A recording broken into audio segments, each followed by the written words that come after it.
Millionaire finds ex-wife at his mother's hospital bed, stunned to learn she secretly gave birth to his triplets. Hello, my precious and deeply respected family. Welcome back to Mr. Peter Stories. With all the love I've poured into every word, I sometimes ask myself, why do I need to beg for your likes and comments? If you love these stories, if you truly feel this bond, why wait for me to remind you? You don't need my permission to show your love. This is our space, our family. Your voice, your presence, your support, it matters more than you know. And when the likes fall, when the comments fade, I feel it, deeply. Please don't make me ask every time. If you're still with me, if you still care, speak from your heart and write, I am here. Not for me alone, but to show this family is alive and still full of love. Now, here's my prayer for you, even through my ache. May you never feel invisible. May your kindness return to you in waves. May your heart stay warm even when the world turns cold. May love find you, hold you, and fight for you. And may you never forget, when you are loved deeply, you're never truly alone.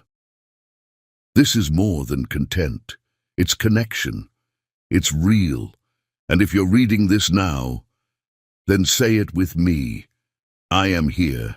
The morning sun streamed through the cathedral's stained glass windows, painting rainbows across the marble floor where Jamie Savage stood, adjusting his platinum cufflinks for the 100th time. His hands trembled, not from nerves about marriage, but from overwhelming joy that in 30 minutes, Angela Watson would walk down that aisle and become his wife, his partner, his everything. Stop fidgeting, his best man whispered, but Jamie barely heard him.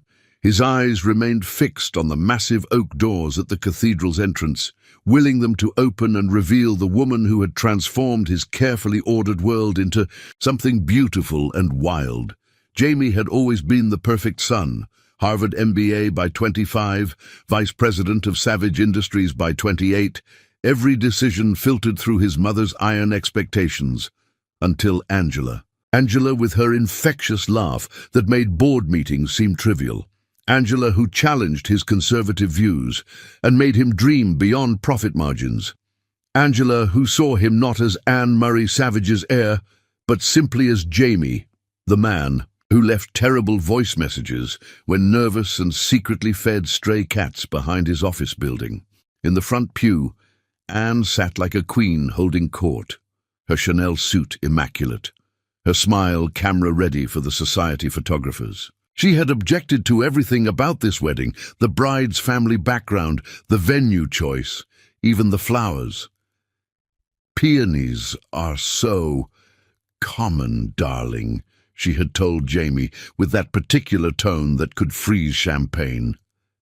And that girl's family, well, they're certainly trying their best. But Jamie had stopped listening to his mother's subtle criticisms months ago. Today was about love. Pure, defiant, unstoppable love that refused to be contained by society's expectations or his mother's approval. The organ's first majestic notes filled the cathedral, and Jamie's heart nearly stopped. The doors opened with ceremonial grandeur, and there she was. Angela moved down the aisle like living poetry, her champagne silk dress flowing around her like liquid starlight.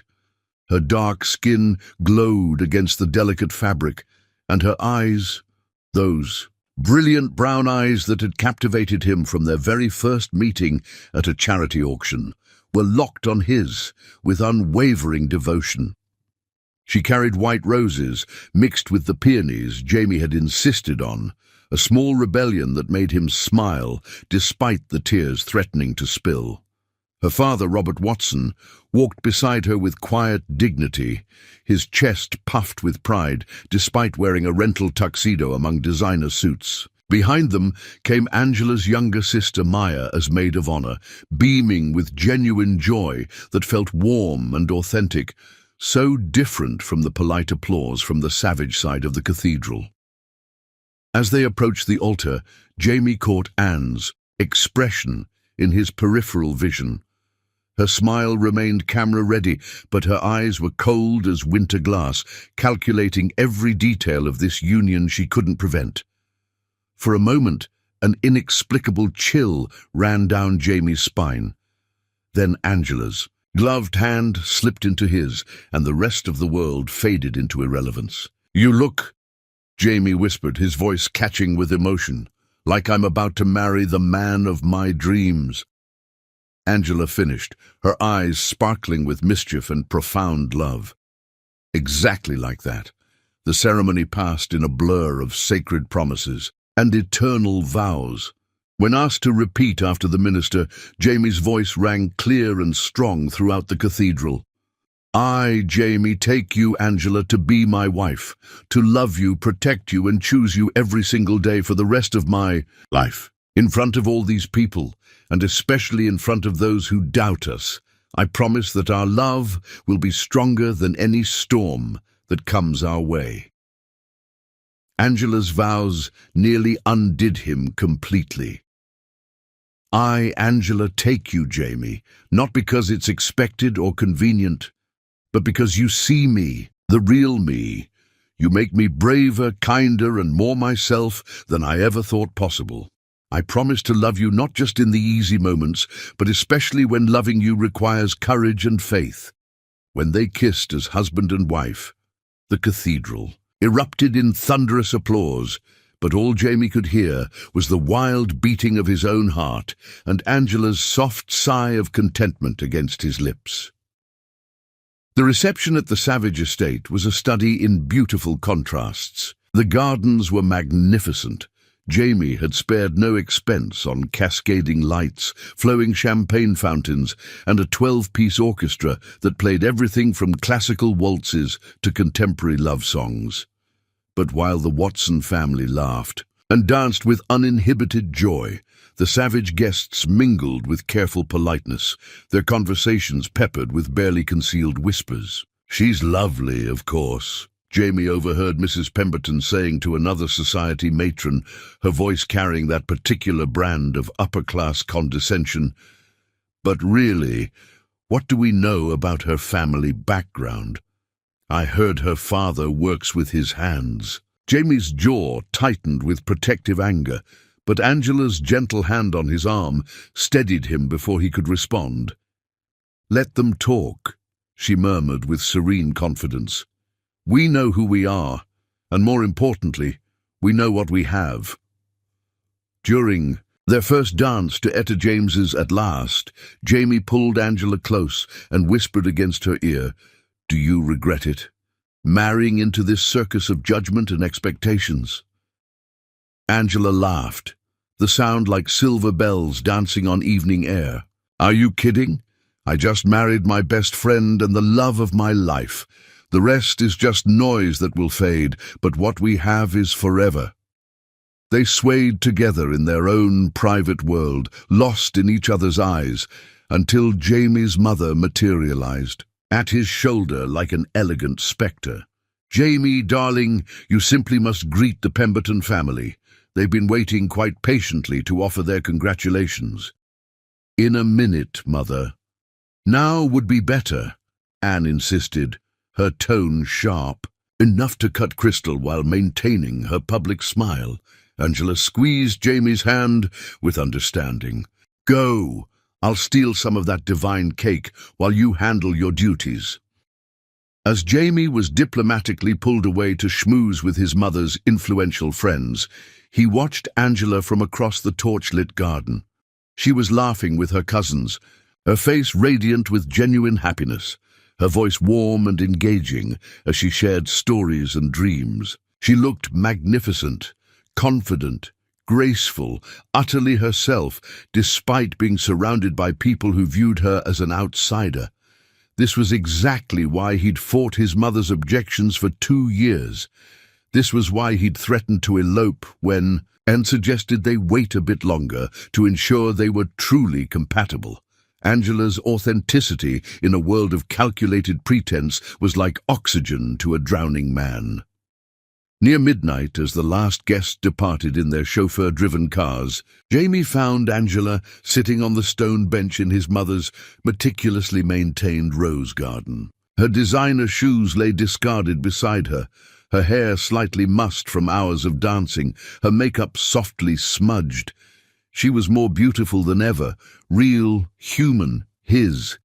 "Mrs. Savage," he said softly, settling beside her on the cool stone. "I'm in keeping Watson professionally," she said with a playful grin that made his heart skip. "But I have to admit, I love how you say Mrs. Savage." Angela Watson Savage has the most beautiful ring to it. They sat in comfortable silence, watching fireflies dance among the roses, while classical music drifted faintly from the house where staff was cleaning up the remnants of their perfect day.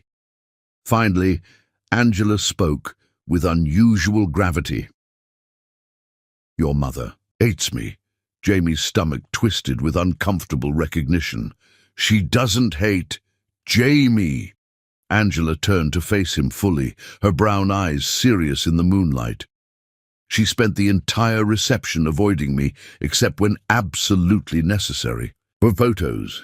During your mother-son dance, she whispered something that made you look like you'd swallowed glass. And when I went to thank her personally for hosting such a beautiful reception, she said, 'I hope you understand the expectations that come with the Savage name.'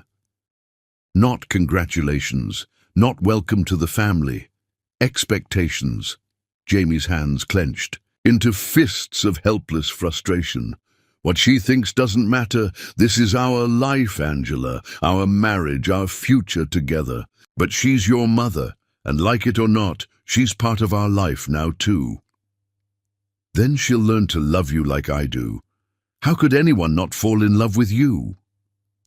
Angela leaned against his shoulder, and Jamie breathed in the intoxicating scent of her perfume mixed with the night-blooming jasmine.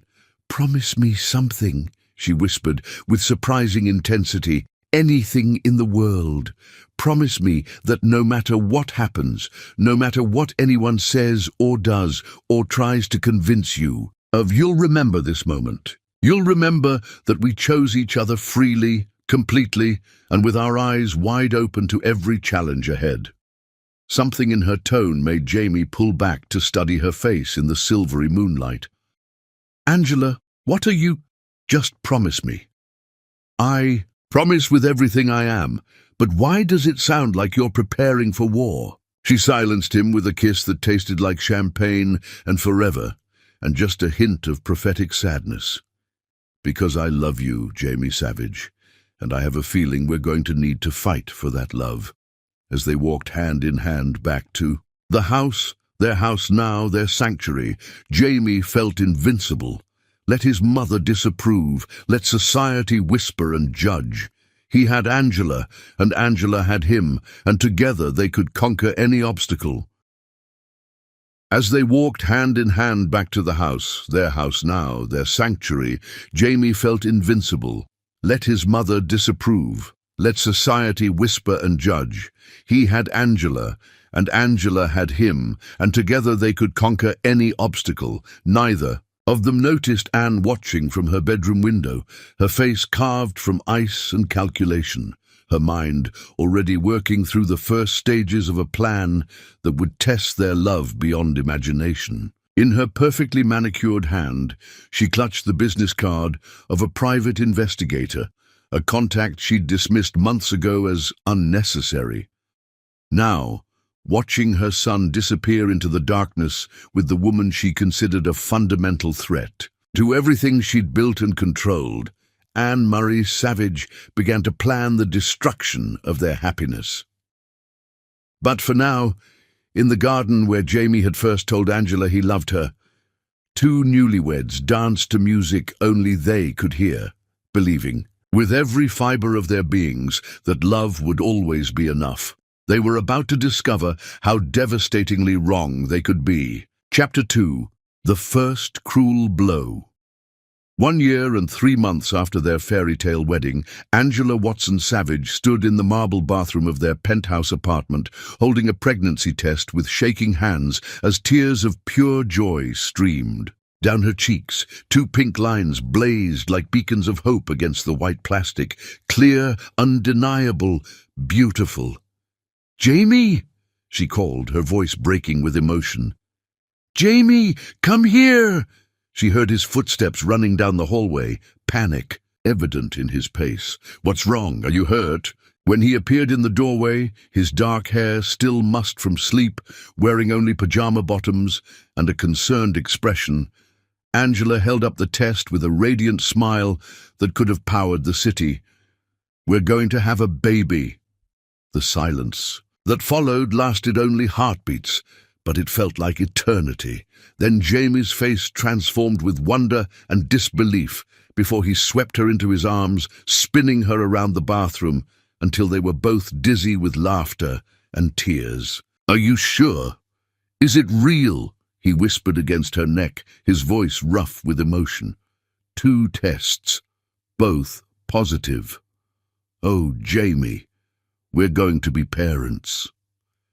They had been trying for 3 months, ever since their first wedding anniversary, when they decided they were ready to expand their family. 3 months of hope and disappointment, of tracking cycles and keeping fingers crossed, of dreaming about cribs and college funds and Christmas mornings filled with children's laughter.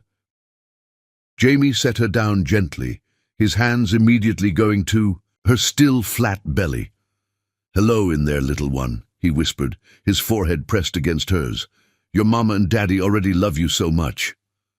That morning they called in sick to work and spent the day in bed, making lists of baby names and talking about nursery colors. Jamie ran out 3 times, once for Angela's favorite bagels, once for prenatal vitamins, and once for a baby name book that they pored over like sacred text.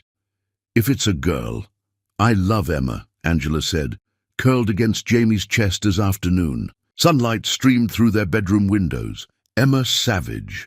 It's perfect." Jamie's fingers traced gentle circles on her stomach. "And if it's a boy, your grandfather's name was William, right? Will Savage." Jamie's smile was radiant. "He would have loved you, you know. He always said the family needed someone to shake things up." "What about your mother? Should we tell her?" Jamie's expression flickered with something Angela couldn't quite read. "Let's wait until the doctor confirms everything. You know how she is about making sure things are certain before we make announcements." Angela nodded, though something cold settled in her stomach. She'd hoped that marriage and time might soften Anne's attitude toward her, but if anything, her mother-in-law had become more subtly hostile. Anne's criticism came wrapped in concern now, worry about Angela's demanding career, questions about whether she was eating properly or getting enough rest. Each comment felt like a small paper cut, barely noticeable, alone but painful in accumulation. The next 6 weeks passed in a haze of morning sickness and magical anticipation. Angela glowed with a radiance that made strangers smile at her on the street. Jamie became outrageously protective, insisting she eat breakfast every morning and take taxis instead of walking to work. They found an obstetrician, Dr. Sarah Chen, who confirmed the pregnancy and scheduled their first ultrasound for the 8-week mark. "Everything looks perfect," Dr. Chen assured them after Angela's first appointment. "Your hormone levels are excellent, and all your test results are normal. You're a very healthy pregnant woman." That evening, they finally decided to share their news with Anne. Jamie called his mother while Angela prepared dinner, listening to his half of the conversation with growing unease. "Yes, Mother, it's confirmed. No, we haven't told anyone else yet. Of course we'll be careful. Yes, I understand about family medical history." When Jamie hung up, his expression was troubled. "How did she take it?" Angela asked, though she could guess from his tone. "She's happy, of course, just worried. She wants us to use her doctor instead of Dr. Chen, Dr. Hammond. He's apparently some fertility specialist who's been treating women in our social circle for years." "I like Dr. Chen. I know. I told her that. But Mother insists Dr. Hammond is the best, and she's making appointments for second opinions and genetic counseling and..." Jamie rubbed his temples. She just wants to make sure everything is perfect. Angela felt that familiar chill whenever Anne involved herself in their lives, but she pushed it aside. This was their baby, their joy. Nothing could touch that. 3 days later, Angela woke to cramping that felt different from the usual pregnancy discomfort. She tried to ignore it, attributing the pain to stress from a big presentation at work. But when she went to the bathroom that afternoon and saw blood, her world tilted off its axis. "No, no, no," she whispered, staring at the unmistakable evidence that something was wrong. "Please, no." The emergency room visit was a nightmare of fluorescent lights and clinical coldness. Dr. Chen met them there, her expression grave as she performed an ultrasound that showed only an empty gestational sac where their baby should have been growing. "I'm so sorry," Dr. Chen said gently. "You've experienced what we call a missed miscarriage. The pregnancy stopped developing around 6 weeks, but your body didn't recognize the loss immediately." Angela heard the words through a fog of devastating grief. Jamie's hand gripped hers tightly, but the physical pain was nothing compared to the agony in her chest. But the tests were positive. "Everything seemed fine," she whispered. "Sometimes these things happen without explanation. About 15 to 20% of known pregnancies end in miscarriage, usually due to chromosomal abnormalities that are completely random."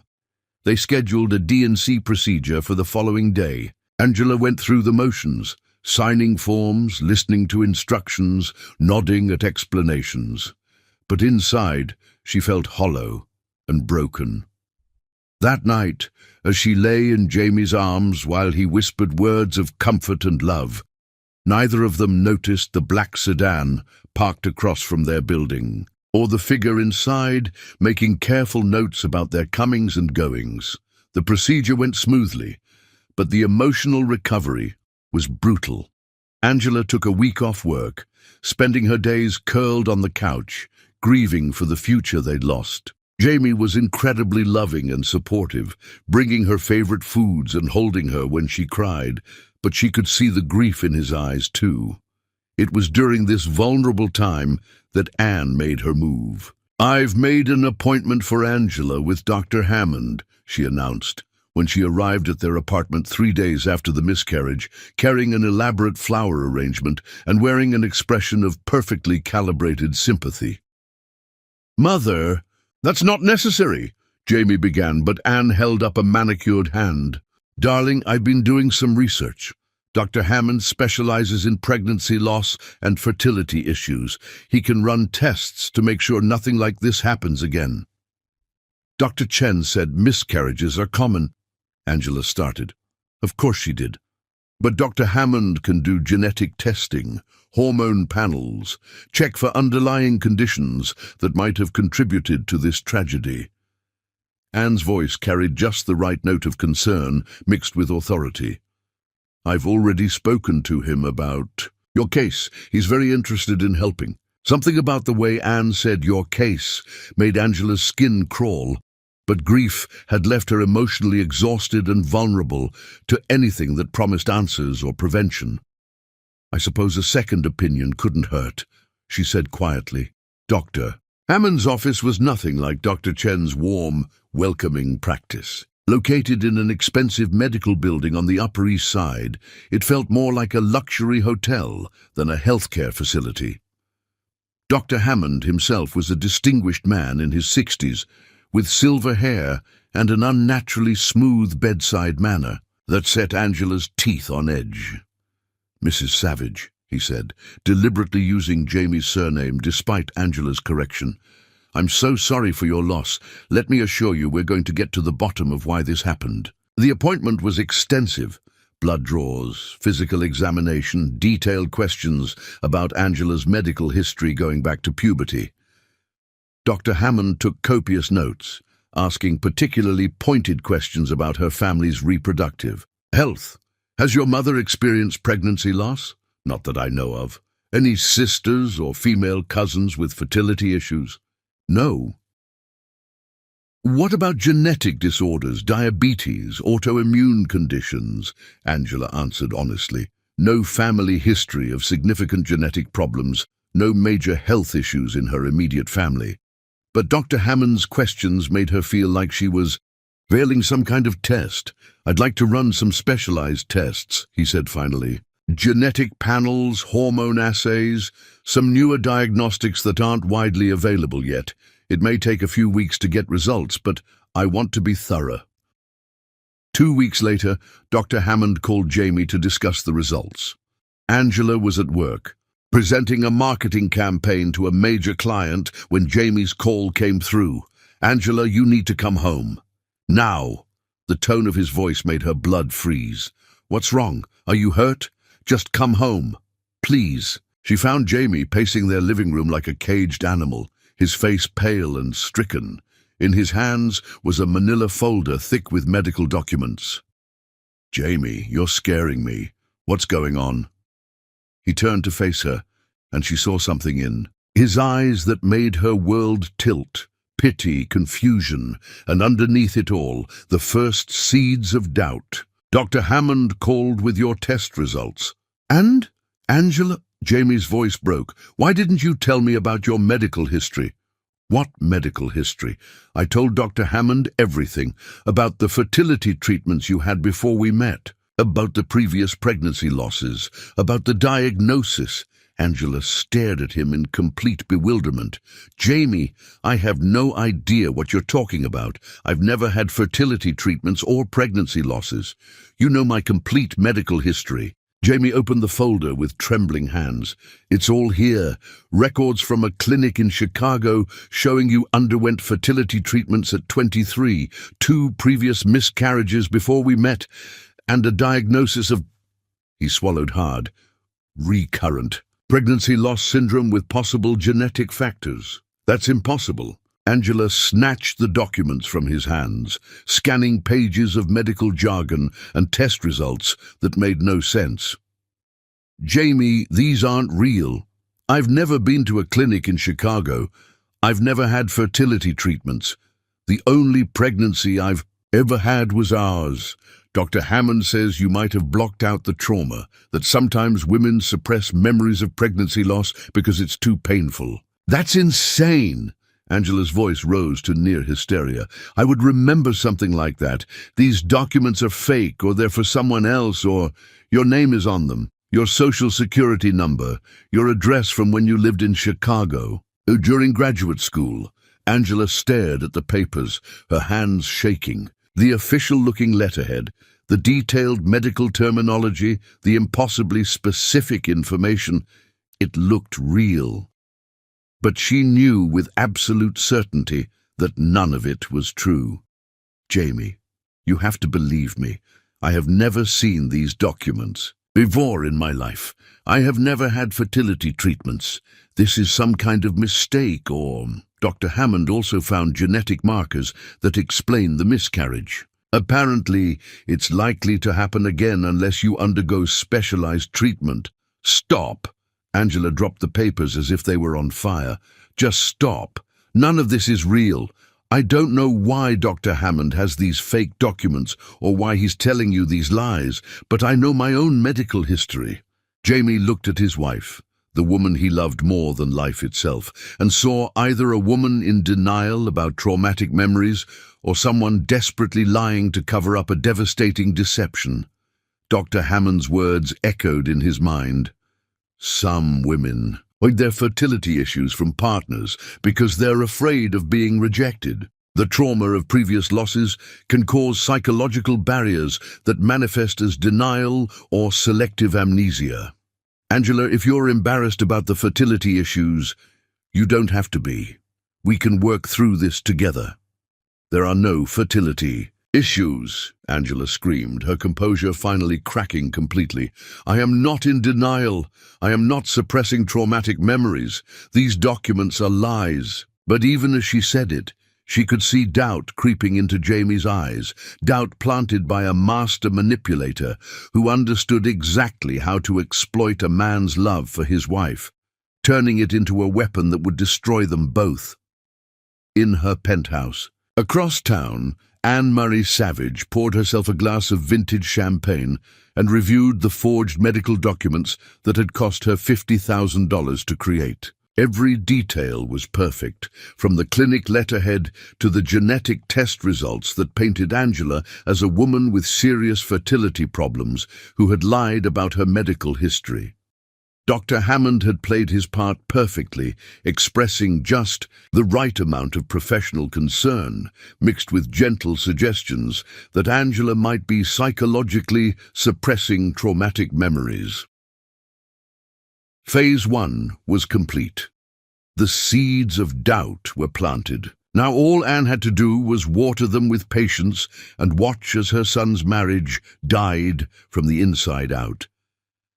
Angela spent that night sobbing in Jamie's arms, begging him to believe her, while Jamie held her and wondered if the woman he'd married had been lying to him from the very beginning. Neither of them realized that their first real crisis had been carefully orchestrated by the one person who should have supported their love, but instead had chosen to destroy it. Chapter 3. Seeds of Medical Deception. 2 weeks after the devastating revelation of Angela's supposed hidden medical history, Jamie sat in Dr. Hammond's opulent office, struggling to reconcile the woman he'd married with the complex medical files spread across the mahogany desk. The afternoon sunlight streaming through floor-to-ceiling windows felt harsh and exposing. "I appreciate you coming in alone, Jamie," Dr. Hammond said, his voice carrying professional gravitas. "Given the sensitive nature of Angela's condition, I thought it best to discuss the psychological aspects privately." Psychological aspects? Jamie's stomach clenched. "I thought we were dealing with fertility issues." Dr. Hammond leaned back, in his leather chair, steepling his fingers. "The two are more connected than most people realize. Angela's medical history shows a pattern I've seen before. Repeated pregnancy loss, followed by psychological displacement. I don't understand. When a woman experiences multiple miscarriages, the trauma can manifest in dangerous ways. Some women develop what we call phantom pregnancy syndrome, the ability to convince themselves they're pregnant when they're not." Jamie felt the room grow cold. Phantom pregnancy. Women who desperately want children but have experienced repeated loss sometimes develop the psychological ability to manufacture pregnancy symptoms. The mind is incredibly powerful when driven by desperate need. Dr. Hammond opened a medical journal and turned it toward Jamie. "This study shows the pattern clearly.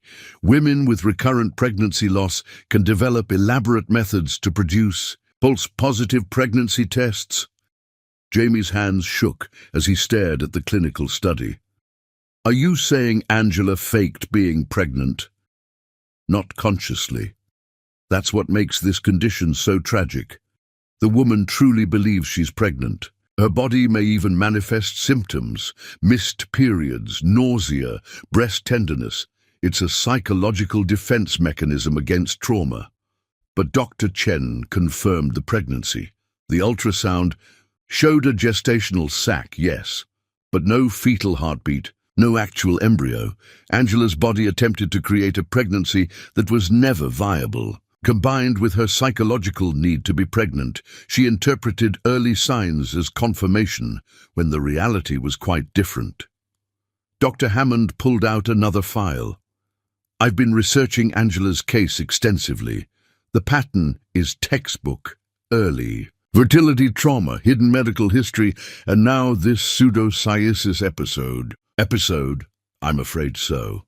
And Jamie, women with this condition often become increasingly desperate. The episodes can become more frequent, more elaborate. They may go to great lengths to convince their partners that their phantom pregnancies are real." Jamie stared at the documents, his world tilting. "What do I do?"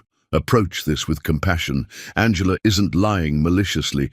She genuinely believes her mind's fabrications. But she needs psychiatric intervention, possibly medication, to regulate her hormones and psychological state. She'll never agree to see a psychiatrist." That's part of the condition. Denial is a core component. Women with pseudocyesis often become hostile when confronted with reality. Dr. Hammond leaned forward. Jamie, some women with this condition have been known to fake elaborate pregnancies lasting months. Others have attempted to steal infants from hospitals. Angela needs help before this escalates. You think she could become dangerous. I think she needs professional help immediately, and you need to be prepared for another pregnancy soon. The condition tends to cycle. Jamie left Dr. Hammond's office clutching medical studies about pseudocyesis and a list of recommended psychiatrists. The walk home felt like a journey through quicksand. Angela was in their kitchen when he arrived, humming softly as she prepared dinner. She looked beautiful and normal, which somehow made everything worse. "How was your appointment?" she asked without looking up. "Fine," Jamie lied, sliding the folder under mail before she could see it. Did he say anything about when we might try again? The question felt loaded with hidden meaning. Was she already planning her next episode? "He thinks we should wait. Let your body recover completely." That night, as Angela slept peacefully beside him, Jamie lay awake reading the medical studies. Each case seemed to describe his wife with horrifying accuracy. Intelligent, successful women who developed elaborate pregnancy fantasies as coping mechanisms. 2 months passed in uneasy peace. Angela threw herself into work, accepting a promotion requiring longer hours. Jamie told himself this was healthy, a sign she was moving past the pregnancy loss. Then came the morning that shattered his fragile hope. Jamie woke to find Angela sitting on their bed, holding something with pure radiance on her face. His blood ran cold before she turned to show him 3 pregnancy tests, all positive. "Jamie," she whispered, tears streaming, "it happened again. We're having a baby." The joy in her voice was heartbreaking in its sincerity.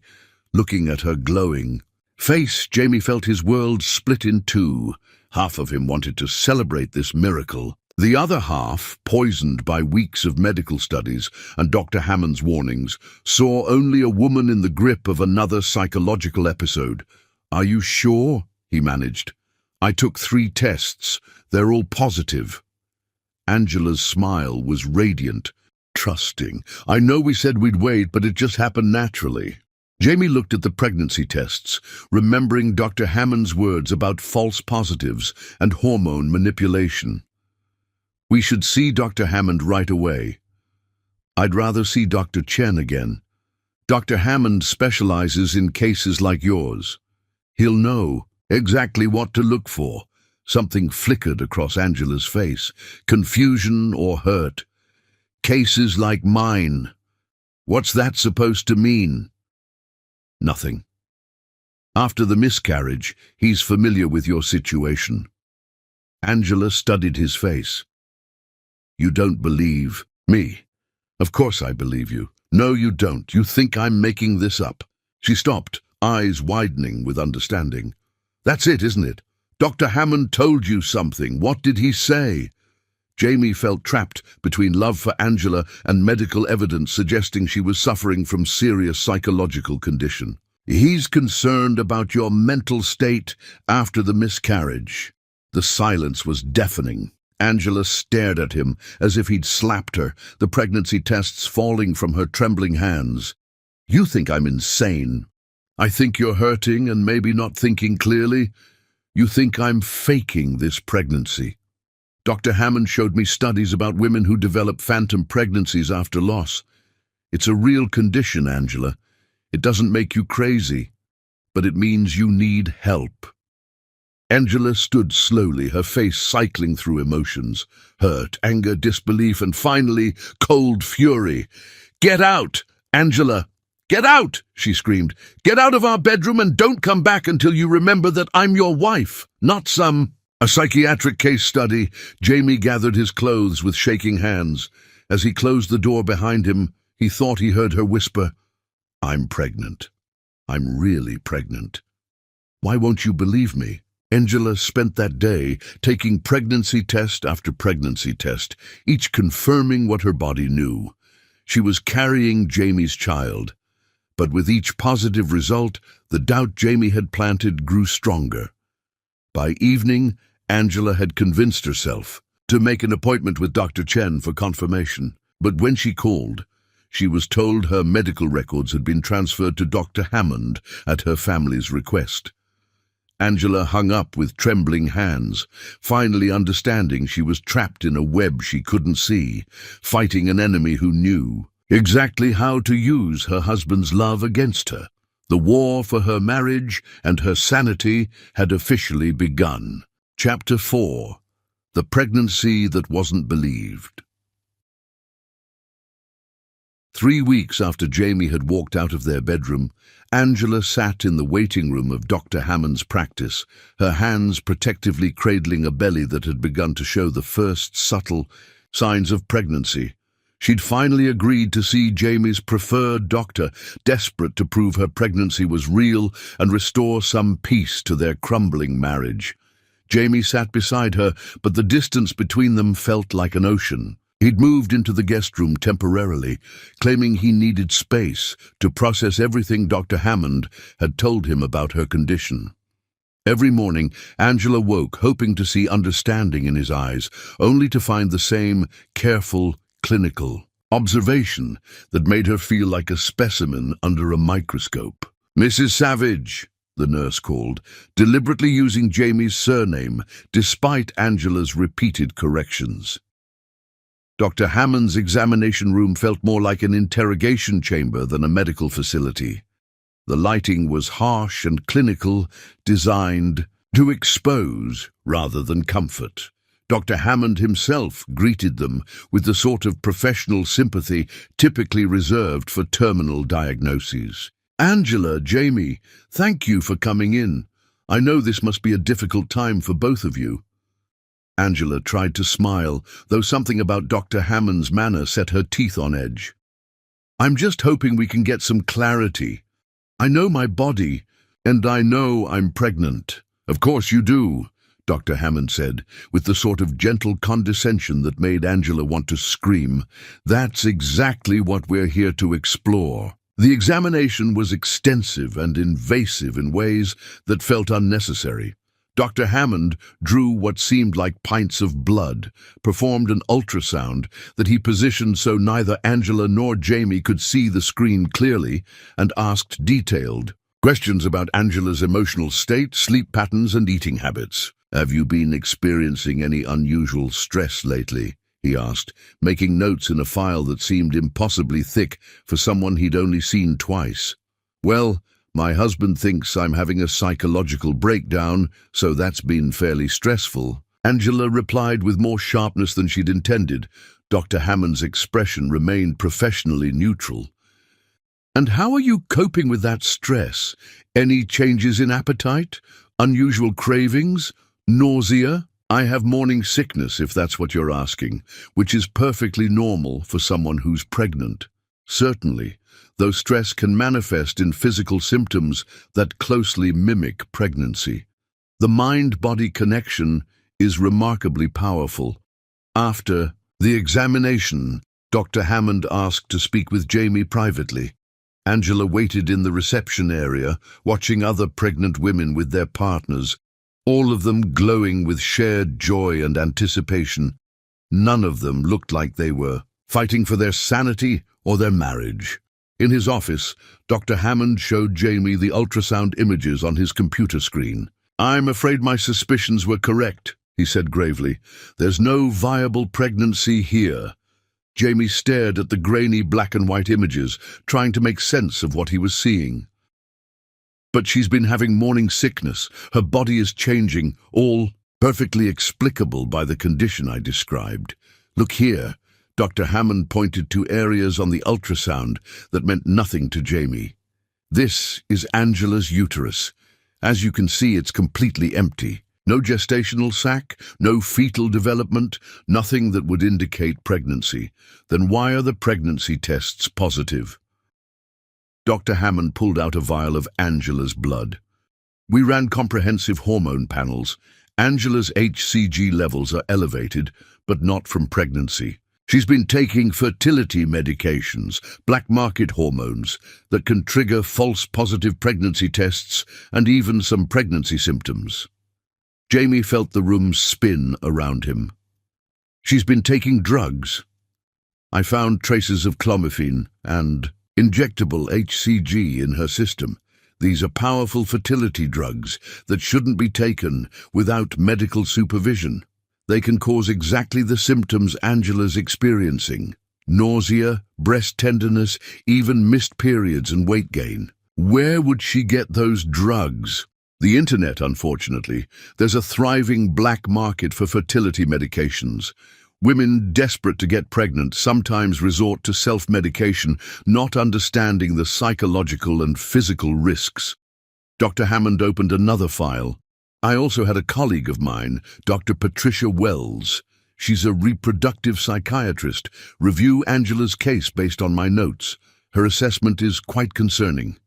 He handed Jamie a document with official letterhead from a psychiatric practice. The evaluation, supposedly based on Dr. Hammond's observations and Angela's medical history, painted a devastating picture of a woman suffering from severe psychological disturbance related to reproductive trauma. Probable pseudopsoriasis with medication-induced symptomatology, Jamie read aloud, the clinical language making everything sound more real and terrifying.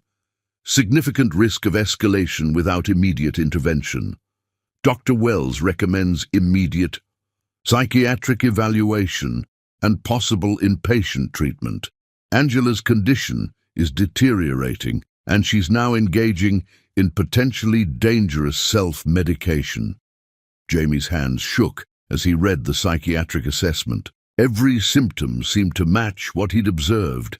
Angela's insistence that she was pregnant, despite medical evidence to the contrary, her hostility when confronted with reality, her apparent ability to manufacture physical symptoms of pregnancy.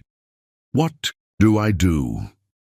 We need to confront her together, show her the evidence, make it clear that she needs professional help before this escalates further. When they returned to the examination room, Angela was sitting on the table with her shirt lifted slightly, her hand resting on the small curve of her belly. She looked up hopefully when they entered. Well, did the ultrasound show everything is okay? Dr. Hammond and Jamie exchanged glances. Angela, Dr. Hammond began carefully, we need to discuss the test results. Something in his tone made Angela's smile falter. What's wrong? Is the baby okay? Angela, there is no baby. The words hit her like a physical blow. What are you talking about? Of course there's a baby, I can feel it. My body is changing. The pregnancy tests are giving false positives because of the medication you've been taking. Jamie's voice was gentle but firm. Angela, Dr. Hammond found fertility drugs in your blood. Angela stared at him in complete bewilderment. Fertility drugs? I'm not taking any medication except prenatal vitamins, clomiphene and HCG injections, Dr. Hammond said, consulting his notes. Powerful hormones that can mimic pregnancy symptoms and trigger false positive tests. That's impossible. I've never heard of those drugs. I certainly haven't taken them. Dr. Hammond showed her the blood work results, pointing to elevated hormone levels that meant nothing to Angela, but looked official and damning. The evidence is quite clear. Your HCG levels are artificially elevated, and there's no pregnancy visible on the ultrasound. Then something's wrong with your equipment or your tests.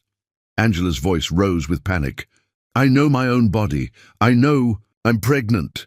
Angela, Jamie said softly, moving closer to the examination table. Dr. Hammond also had a psychiatrist review your case. She thinks you're having a psychological episode related to our miscarriage. Angela felt the world tilt around her. A psychiatrist? You had me evaluated by a psychiatrist without my knowledge or consent? You need help, Jamie continued, his eyes pleading. "This isn't your fault, but you're not thinking clearly. The pregnancy isn't real." "Get away from me!" Angela screamed, jumping down from the examination table. "Both of you! I don't know what sick game you're playing, but I am pregnant. These tests are wrong, or fake, or someone is lying." "Angela, please!" Dr. Hammond interrupted with professional calm. "I understand this is difficult to accept, but denial is a common symptom of your condition. The sooner we get you proper treatment—" "I don't have a condition. I'm pregnant with my husband's child, and if you can't see that on your ultrasound, then you're either incompetent or lying." Angela grabbed her purse and headed for the door, but Jamie caught her arm. "Angela, wait. We can work through this together."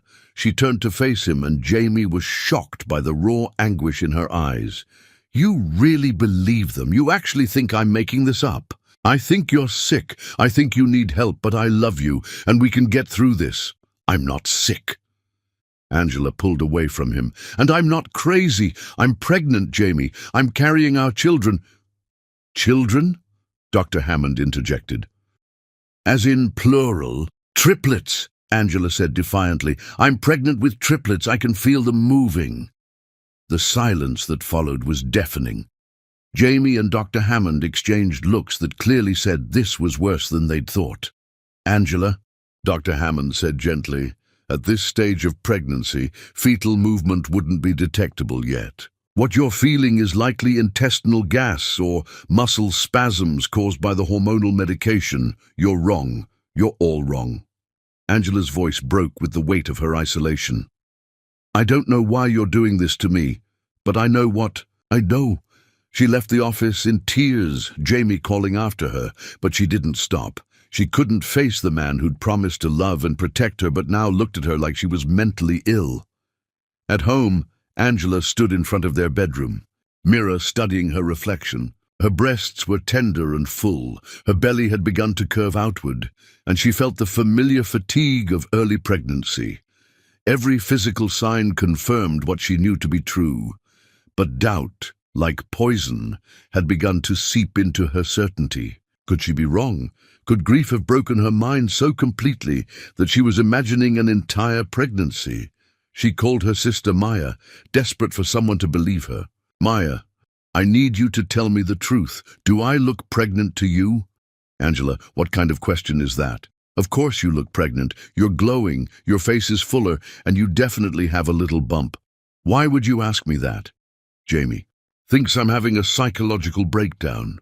His mother's doctor says I'm not really pregnant. "That's insane. I can see you're pregnant. Mom can see it. Everyone at work has been asking when you're due." The conversation with Maya helped restore some of Angela's confidence, but when Jamie came home that evening, the doubt returned.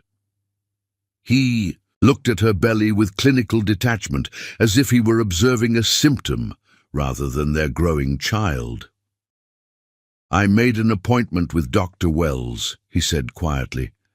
"She's the psychiatrist Dr. Hammond recommended."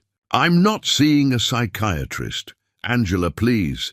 Just one appointment. If she confirms that you're thinking clearly, then we'll get a second opinion on the pregnancy. But if she thinks you need help, then what? You'll have me committed." Jamie's silence was answer enough. Over the following weeks, Angela's belly continued to grow, but Jamie became increasingly convinced that he was watching his wife's psychological condition deteriorate. Dr. Hammond provided a steady stream of evidence: blood tests showing artificially elevated hormones, psychiatric evaluations describing progressive delusion, even security camera footage that supposedly showed Angela purchasing fertility drugs online. Each piece of evidence was carefully crafted lies, but to Jamie, consumed with worry and manipulated by experts, it painted a devastating picture of his wife's mental breakdown. Angela, meanwhile, felt increasingly isolated and desperate. Her own doctor's records had been transferred to Dr. Hammond, making it impossible to get independent confirmation of her pregnancy. Friends and family saw her obvious pregnancy symptoms, but Jamie's doubt was so pervasive that she began to question her own perceptions. The breaking point came when Angela, now clearly showing at 4 months pregnant, tried to take Jamie's hand and place it on her belly so he could feel the babies moving. "Jamie, please, just touch my belly. Feel how hard it is, how much it's grown. Feel them moving." Jamie looked at his wife's rounded stomach, which Dr. Hammond had explained was bloating and weight gain caused by hormonal medication and psychological stress, and felt only pity for her deteriorating condition. "Angela, what I feel doesn't matter. The ultrasounds show no pregnancy. The blood work shows artificial hormones. The psychiatrist says you're having an elaborate delusion." "Then they're all lying. Or maybe someone is paying them to lie." Angela's desperation made her sound paranoid, which only confirmed Jamie's worst fears about her mental state. "Who would do that? Why would anyone want to convince you that you're not pregnant?" Angela looked at her husband, the man who'd once promised to trust her always, and realized with devastating clarity that she'd lost him completely. Anne's manipulation was so thorough, so expertly executed, that Jamie couldn't see the truth, even when it was growing visibly before his eyes. "Your mother," she whispered. "Don't be ridiculous. Mother wants grandchildren more than anyone." But as Angela said it, she knew with bone-deep certainty that she was right. Somehow, Anne Murray Savage had orchestrated this entire nightmare, turning Angela's pregnancy into evidence of mental illness and weaponizing Jamie's love against their marriage. The question was, how could she prove it before Jamie destroyed their family completely? That night, as Jamie slept in the guest room and Angela lay alone in their bed with her hands on her growing belly, she felt her 3 children moving and made them a promise. "I don't know how, but I'm going to protect you. No matter what your father believes, no matter what lies they tell, I will not let them take you away from me." But even as she whispered those words, Angela knew that the war for her family was only beginning, and she was fighting an enemy who held all the weapons, while her greatest ally, her husband, had been turned against her. In her penthouse, Anne Murray Savage reviewed Dr. Hammond's latest report with satisfaction. Jamie was completely convinced of Angela's psychological instability, and Angela was becoming increasingly isolated and desperate, exactly as planned. Soon, it would be time for the final phase, having Angela committed to a psychiatric facility, where she could safely give birth to the children Anne would raise as her own, while Jamie mourned the wife he believed he'd lost to mental illness.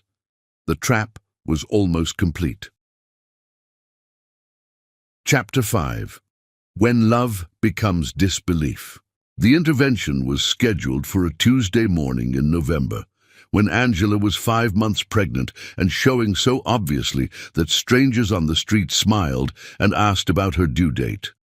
But the 3 people sitting in their living room, Jamie, Dr. Hammond, and Dr. Patricia Wells, the psychiatrist, looked at her rounded belly and saw only evidence of psychological breakdown. "Angela," Dr. Wells began, her voice carrying professional gentleness reserved for the mentally unstable, "we're here because we care about you and want to help you get better." Angela looked around the room at faces of people who claimed to love her but believed she was insane. Jamie sat rigid with anguish, dark circles under his eyes from weeks of sleepless nights. Dr. Hammond maintained his clinical mask of professional concern.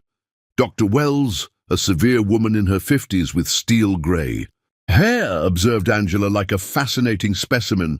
"I don't need help," Angela said, her hands protectively cradling her belly. "I need my husband to believe that I'm carrying his children." "Angela," Jamie's voice cracked with pain, "please just listen to what Dr. Wells has to say. She specializes in cases like yours, cases like mine."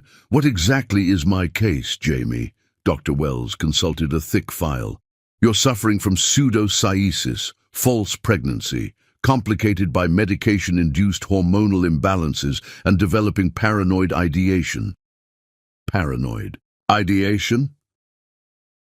Your belief that people are conspiring against you, your insistence that medical evidence is fabricated, your growing hostility toward anyone who questions your delusion.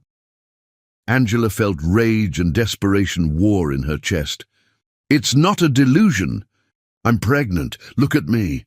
She stood and pulled her sweater tight against her belly, showing the clear curve of pregnancy. How can you look at this and tell me it's psychological? Pseudocyesis can cause significant abdominal distension, Dr. Wells explained with clinical detachment. Combined with weight gain from hormonal medication and stress, the physical changes can be quite convincing. I have morning sickness. I'm exhausted. My breasts are tender. I can feel the babies moving. All symptoms that can be caused by the fertility drugs you've been taking, Dr. Hammond interjected. Angela, we've found evidence of continued drug use. Your hormone levels are dangerously elevated. I'm not taking any drugs. Angela turned to Jamie, pleading. Jamie, you know me. Have you ever seen me take mysterious medications? Have you ever found pills or syringes? Jamie's silence was devastating. Finally, he spoke barely above a whisper. You could be hiding them. Dr. Hammond says women with your condition often become very secretive. The words hit Angela like physical blows. Her husband now believed she was capable of elaborate deception and self-harm. I see, she said with deadly quiet. So, in addition to being delusional, I'm also a liar and a drug addict. Angela, you're sick, Jamie pleaded. That doesn't make you a bad person, but you need treatment before this gets worse. Worse?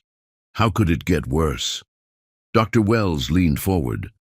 Women with untreated pseudocyesis sometimes progress to more dangerous behaviors, self-harm to simulate pregnancy complications, in extreme cases violence toward family members who threaten their delusion. Angela stared at the psychiatrist in disbelief.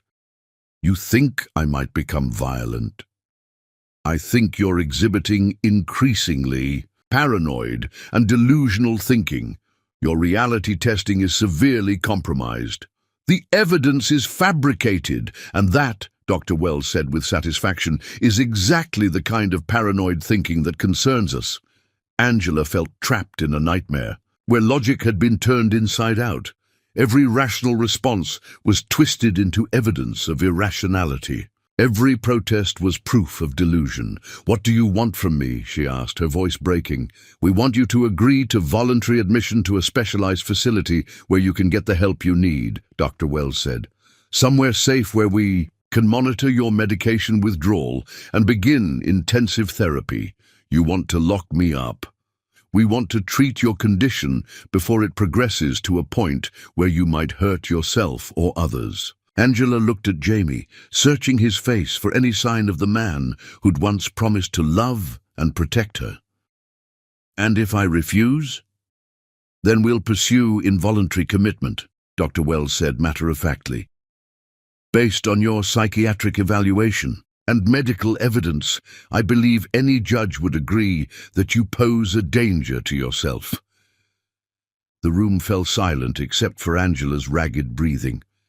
She understood now that this had always been the plan, not treatment, but removal. Anne had orchestrated this elaborate scheme, not just to destroy Angela's marriage, but to eliminate her completely. I need time to think, Angela said finally. Of course, Dr. Wells agreed, but Angela, every day you remain in this delusional state makes recovery more difficult. After the others left, Angela and Jamie sat in crushing silence. Outside, snow had begun to fall, covering their garden in pristine white. Do you remember, she said softly, when we talked about having children? How you said you wanted a little girl with my eyes and my stubbornness? Jamie's voice was thick with unshed tears. Angela, you said you couldn't wait to feel our baby kick. You bought that pregnancy book and read ahead constantly. Angela's hand moved over her belly. They're moving right now, Jamie, all three of them. Our children are alive and growing inside me, and you're convinced I'm insane. I'm convinced. You need help. From the same people telling you I'm not pregnant. The same doctor who works for your mother, Jamie flinched. This has nothing to do with my mother, doesn't it? Isn't it convenient that I developed this mysterious condition right after we got married? Isn't it odd that your mother's doctor is the only one who can diagnose it? Now, you're conspiracy theorizing about my mother. Angela stood abruptly, her belly clearly visible. I'm 5 months pregnant. I've gained 25 pounds. I have a pronounced belly. I haven't had a period in 5 months. Are you telling me all of this is psychological? Jamie looked at his wife, and for a moment doubt flickered in his eyes. She certainly appeared pregnant, but Dr. Hammond's explanations echoed in his mind. The medical tests are wrong or fabricated. Angela's voice broke. I'm talking about the woman who has orchestrated this entire nightmare. My mother is not responsible for your mental breakdown. The words hung between them like a blade. Angela stared at her husband and saw a stranger, someone so thoroughly poisoned against her that he couldn't see truth, even when it was growing before his eyes. Get out, she whispered. Angela, get out, she screamed. Get out of this house, and don't come back until you remember that I'm your wife, not your patient. Jamie left that night, moving back to his childhood room at the Savage estate. Anne welcomed him with open arms and gentle sympathy, offering comfort while subtly reinforcing Dr. Hammond's diagnosis. I know this is difficult, darling, she said, but you're doing the right thing. Angela needs professional help, and sometimes the kindest thing we can do is force them to get treatment. 3 days before Angela planned to escape the city, Dr. Wells arrived at her door with 2 police officers and a court order for involuntary psychiatric commitment. I'm sorry, Angela, Dr. Wells said with false sympathy, but your condition has deteriorated to the point where we can't allow you to remain unsupervised. As the officers gently but firmly escorted Angela to the waiting ambulance, she caught sight of Jamie watching from a black sedan parked across the street. Their eyes met through the window, and she saw something that broke her heart completely: relief. At the psychiatric facility, Angela was strip-searched, given institutional clothing, and placed in a room with padded walls. When she demanded an independent medical examination to prove her pregnancy, she was told such requests required approval from her attending physician, Dr. Hammond. 2 weeks into her confinement, Jamie came to visit. He sat across from her in the sterile visiting room, looking haggard and guilty. How are you feeling? He asked. Angela, fighting through psychiatric medication fog, looked at the man she'd once planned to grow old with. I'm pregnant, Jamie. No matter what they've told you, I am carrying your children. Angela, please, I forgive you, she said quietly. I forgive you for not believing me. I forgive you for having me committed. I even forgive you for choosing your mother over your wife. But I will never forgive you for abandoning our children. Jamie left that day and didn't return. 3 weeks later, his lawyer served Angela with divorce papers while she sat in her padded room, 6 months pregnant and completely alone. The grounds for divorce: irreconcilable differences due to spouse's mental incapacity. Angela signed the papers with a steady hand, her other hand resting on her belly, where 3 babies grew, despite the world's insistence that they didn't exist. Don't worry, she whispered to them. Mama's going to find a way out of here, and when I do, we're going to show the world the truth. In her penthouse, Anne toasted her victory with champagne while reviewing the divorce decree. Soon, Angela would give birth in the psychiatric facility. The children would be placed in Anne's custody as their only sane relative, and Jamie would never know that his wife had been telling the truth all along. It was, Anne reflected, a perfect plan. The truth would be buried with Angela's reputation, and Anne would finally have the heirs she'd always wanted. Chapter 6: The Birth That Shattered Everything. Angela's labor began at 3:17 a.m. on a cold February morning, 7 weeks after she'd signed divorce papers in the psychiatric ward, and 9 months after Dr. Hammond had convinced Jamie that her pregnancy was delusion. She woke to powerful contractions that doubled her over in the narrow hospital bed where she'd been confined for 3 months. "Help!" she gasped, pressing the call button with shaking hands. "Something's happening." The night nurse, a kind woman named Rosa, who'd always treated Angela with more compassion than the doctors, rushed in to find Angela clutching her enormous belly as another contraction ripped through her. "How far apart are the contractions?" Rosa asked, immediately calling for Dr. Morrison, the facility's chief medical officer. "I don't know. They just started. Rosa, please, the babies are coming." Even now, after months of being told she was delusional, Rosa had never quite believed that Angela's pregnancy was psychological. She'd seen too many pregnant women to mistake the signs, and Angela's belly was rock hard and clearly full of babies. Dr. Morrison arrived within minutes, his face grim as he examined Angela. Unlike Dr. Hammond, who specialized in feeding Jamie lies, Dr. Morrison was a legitimate physician who dealt in medical facts. What he found during his examination made him grab the phone immediately. "I need an obstetric team in here now," he barked into the receiver. "We have a woman in active labor with what appears to be a multiple gestation." "What appears to be—" Angela panted between contractions.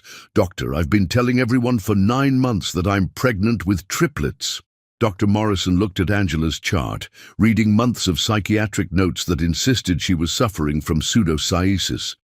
Then he looked at the woman in front of him, obviously in the throes of very real labor. "Mrs. Watson-Savage, I need to ask you directly. Have you been pregnant this entire time?" "Yes!" Angela cried as another contraction hit. "I've been pregnant the whole time. Please, just help my babies be born safely." Within an hour, Angela was in the delivery room, surrounded by a medical team that was scrambling to understand how a woman supposedly suffering from false pregnancy had ended up in active labor with multiples. The ultrasound machine wheeled in for the emergency revealed not one, but 3 distinct heartbeats, 3 fully formed babies ready to be born. "How is this possible?" the attending obstetrician asked Dr. Morrison. "Her chart says she's been committed for pseudocyesis." "Someone made a massive mistake," Dr. Morrison replied grimly. "This woman is having triplets." Angela barely heard their confusion over the intensity of her labor. After 9 months of being told her pregnancy was imaginary, she was finally vindicated, but she was also completely alone. No husband holding her hand, no family offering support, no one to share the miracle of bringing 3 lives into the world. At 11:42 a.m., Xavian was born, weighing 6 pounds and 2 ounces, his cries filling the delivery room with triumphant sound. At 11:48 a.m., Kalani followed, 5 pounds and 14 ounces of perfect baby boy. And at 11:53 a.m., Nirik completed their family, 6 pounds even, with his father's dark hair and his mother's determined chin. 3 healthy boys, the obstetrician announced, placing the babies on Angela's chest as she sobbed with relief and joy. "Congratulations, Mama." Angela looked down at her 3 sons, real, breathing, absolutely perfect, and felt a mixture of overwhelming love and devastating grief. They were here, they were safe, and their father wasn't here to meet them because he'd believed she was insane. "Can someone call my ex-husband?" she whispered to Rosa, who was helping clean the babies. "Jamie Savage. He should know about his sons. Are you sure, honey, after everything he put you through?" Angela looked at her babies, thinking about how they deserved to know their father, even if their father hadn't believed they existed. He's their daddy. They have a right to meet him. Rosa made the call from the nurse's station, reaching Jamie at Savage Industries, where he was trying to lose himself in work and forget about the wife he'd committed for her own good. Mr. Savage? This is Rosa Martinez at Hillcrest Psychiatric Hospital. I'm calling about your wife. Jamie's blood ran cold. Had Angela hurt herself? Had her condition worsened? What's wrong? Is she okay? Sir, she's just given birth to 3 healthy baby boys. The silence on the phone stretched so long that Rosa wondered if the connection had been lost. That's impossible, Jamie finally said. Angela wasn't pregnant. She's been committed for false pregnancy syndrome. Mr. Savage, I'm holding one of your sons right now. Would you like to know his weight? Jamie sat down heavily in his office chair, the room spinning around him. You're saying she was actually pregnant? 9 months and 2 days, 3 beautiful boys, Xavian, Kailani and Nyrik. She named them herself. Jamie hung up the phone and stared at nothing, his mind completely unable to process what he'd just heard. For 9 months, medical professionals had convinced him that his wife was delusional. For 9 months, he'd watched her belly grow and been told it was psychological swelling. For 9 months, he'd listened to her plead that she was carrying his children and been assured that her claims were elaborate fantasies, and now she'd given birth to triplets. The drive to the hospital passed in a blur of conflicting emotions.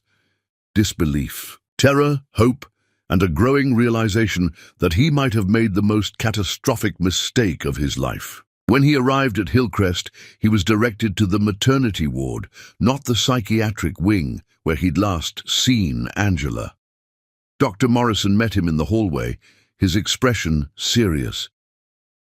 Mr. Savage, we need to talk before you see your wife and children. Children? Jamie repeated numbly. They're real. The babies are real. Very real. 3 healthy boys born just hours ago. Mr. Savage, I need to understand how a pregnant woman ended up committed to our psychiatric facility. According to her chart, she was diagnosed with pseudocyesis, false pregnancy, but she's just delivered triplets. Jamie felt his world collapse around him. Dr. Hammond said she wasn't pregnant. He showed me ultrasounds, blood tests, psychiatric evaluations. He said she was taking drugs to fake pregnancy symptoms. Who is Dr. Hammond? Her doctor, a fertility specialist recommended by my mother. Dr. Morrison's expression darkened. Mr. Savage, your wife received no prenatal care during her pregnancy. She was given psychiatric medication that could have harmed the babies. She delivered alone because everyone believed her pregnancy was delusional. This represents a serious medical malpractice situation. But the tests, the evidence, were apparently fabricated. Sir, I need to ask you directly, did you have any financial incentive to have your wife committed? Any reason to want her pregnancy hidden? No, God, no. I thought I was helping her get treatment for a mental condition. Dr. Morrison studied Jamie's face and saw genuine shock and horror. Then someone deceived you as thoroughly as they deceived us. Your wife has been telling the truth for 9 months, and no one believed her. When Jamie finally entered Angela's room, he found her nursing one of the babies, while the other 2 slept in a rolling bassinet beside her bed. She looked up when he entered, and the expression on her face was one he'd never seen before. Not anger or hurt, but something far worse, complete indifference. Angela, he whispered, approaching the bed cautiously, I don't know what to say. How about, I'm sorry I had you committed for being pregnant with my children? Angela's voice was calm, emotionless. Or maybe, I'm sorry I divorced you for telling me the truth. Jamie stared at the babies, his sons, and felt something break inside his chest. They were perfect, obviously his children, living proof that his wife had been telling the truth for 9 months, while he'd called her delusional. Angela, I didn't know. The doctors showed me evidence, fake evidence, lies, manipulation. Angela switched the baby to her other breast with practiced ease. But you believed them instead of believing me, your wife, the mother of your children. I thought I was helping you. By having me locked up? By divorcing me? By abandoning me when I needed you most? Angela's voice remained steady, but tears began falling down her cheeks. "Jamie, I gave birth to our 3 sons alone because you thought I was crazy. They came into this world without their father because you chose to believe strangers over. Your wife." Jamie reached toward the babies, but Angela shifted away. "Don't. You lost the right to touch them when you signed those divorce papers.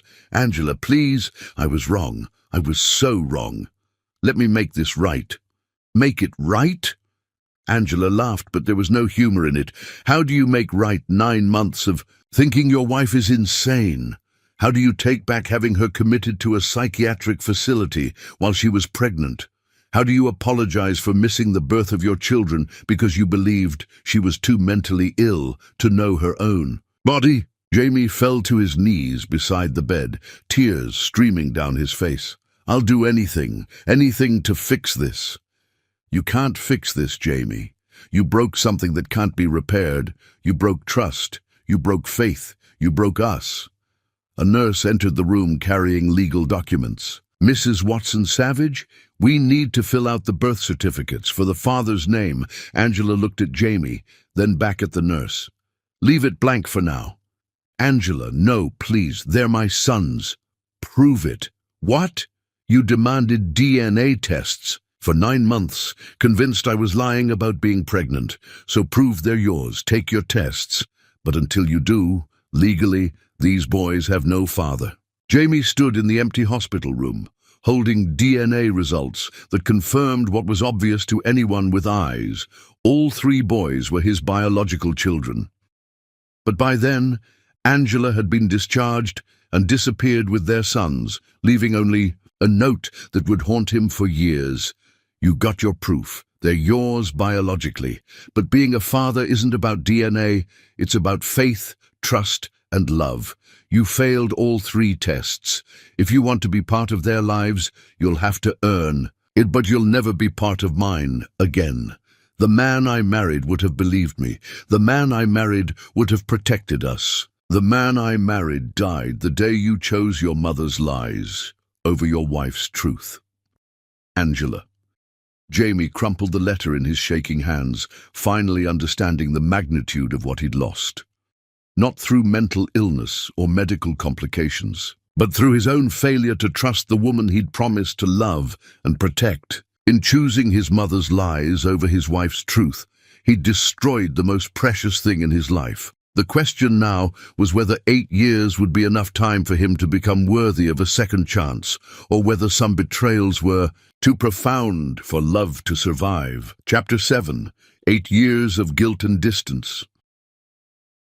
8 years after reading Angela's devastating letter in that empty hospital room, Jamie Savage had learned the answer to his own question.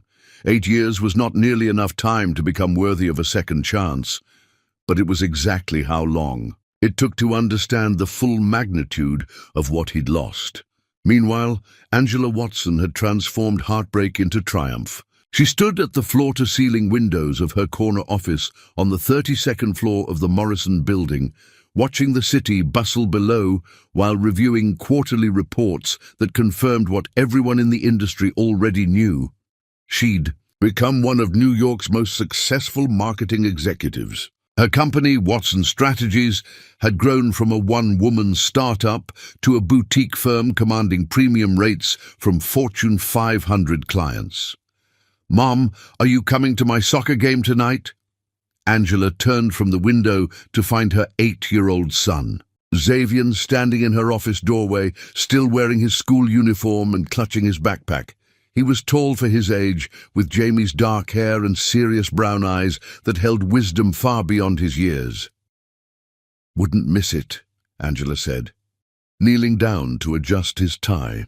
"Though I have to warn you, I might embarrass you by cheering too loudly."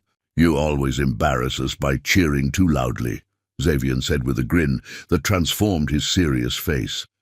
"Kailani says it's because you have to cheer for 3 kids instead of 1, so it comes out 3 times louder." Angela laughed, pulling her eldest son into a hug. "Kalani is very wise for an 8-year-old. Speaking of Kalani, he's in the lobby practicing his science presentation." He made me promise to tell you it's about the molecular structure of happiness, and he needs you to be his test audience. And Nyrik, reading in the car, he finished his homework and moved on to that book about ancient Rome you got him. Angela shook her head in wonder. Her 3 sons were as different as night and day, but each brilliant in his own way. Xavier was the protector, always watching out for his brothers and thinking 3 steps ahead. Kailani was the scientist, fascinated by how everything worked and endlessly curious about the world. Nyrik was the philosopher, quiet and thoughtful, with an old soul that sometimes made Angela wonder if he understood more about life than she did. As they rode the elevator down to the lobby, Xavier asked the question Angela had been dreading. "Mom, Jeremy asked me today why we don't have the same last name as our dad." Angela's heart clenched. At 8, the boys were old enough to notice things, ask pointed questions, and demand real answers. "What did you tell him? That you kept your name?" "When you got married. But then he asked why Dad doesn't live with us, and I didn't know what to say." Angela knelt down to meet Xavier's eyes. Over the years, she'd crafted careful explanations for her sons about their father. Truthful, but age-appropriate. "You know, how I've told you that Daddy was confused when you were born. You said he made bad choices because he was listening to the wrong people." "That's right. Sometimes grown-ups make mistakes, even when they love each other. Daddy made some mistakes that hurt our family very badly. But does he want to see us?" The question cut straight to Angela's heart. Over the 8 years since the boys were born, Jamie had made several attempts to contact them. Birthday cards, Christmas presents, requests for visitation that came through lawyers. Angela had kept every card, every gift, every letter stored in a box for the day when the boys were old enough to decide for themselves. "I think he does," she said carefully. "But it's complicated, sweetheart. Someday when you're older you can decide if you want to get to know him." "Okay," Xavier said, apparently satisfied. "But Mom, whatever mistakes he made, they couldn't have been worse than not getting to watch us grow up." Angela blinked back tears, amazed by her son's insight. "You're absolutely right, baby." In the lobby, she found Kailani practicing his presentation for anyone who would listen. His animated gestures, drawing smiles from office workers. Nyrik sat nearby, completely absorbed in his book about Roman history. "The molecular structure of happiness," Kailani announced as Angela approached, "is actually a combination of dopamine, serotonin, oxytocin, and endorphins. But I think there's a 5th element that scientists haven't discovered yet." "What's that?" Angela asked. "Love. Real love. The kind that doesn't change even when things get hard." Angela felt her breath catch. Sometimes her children's wisdom was almost too much to bear.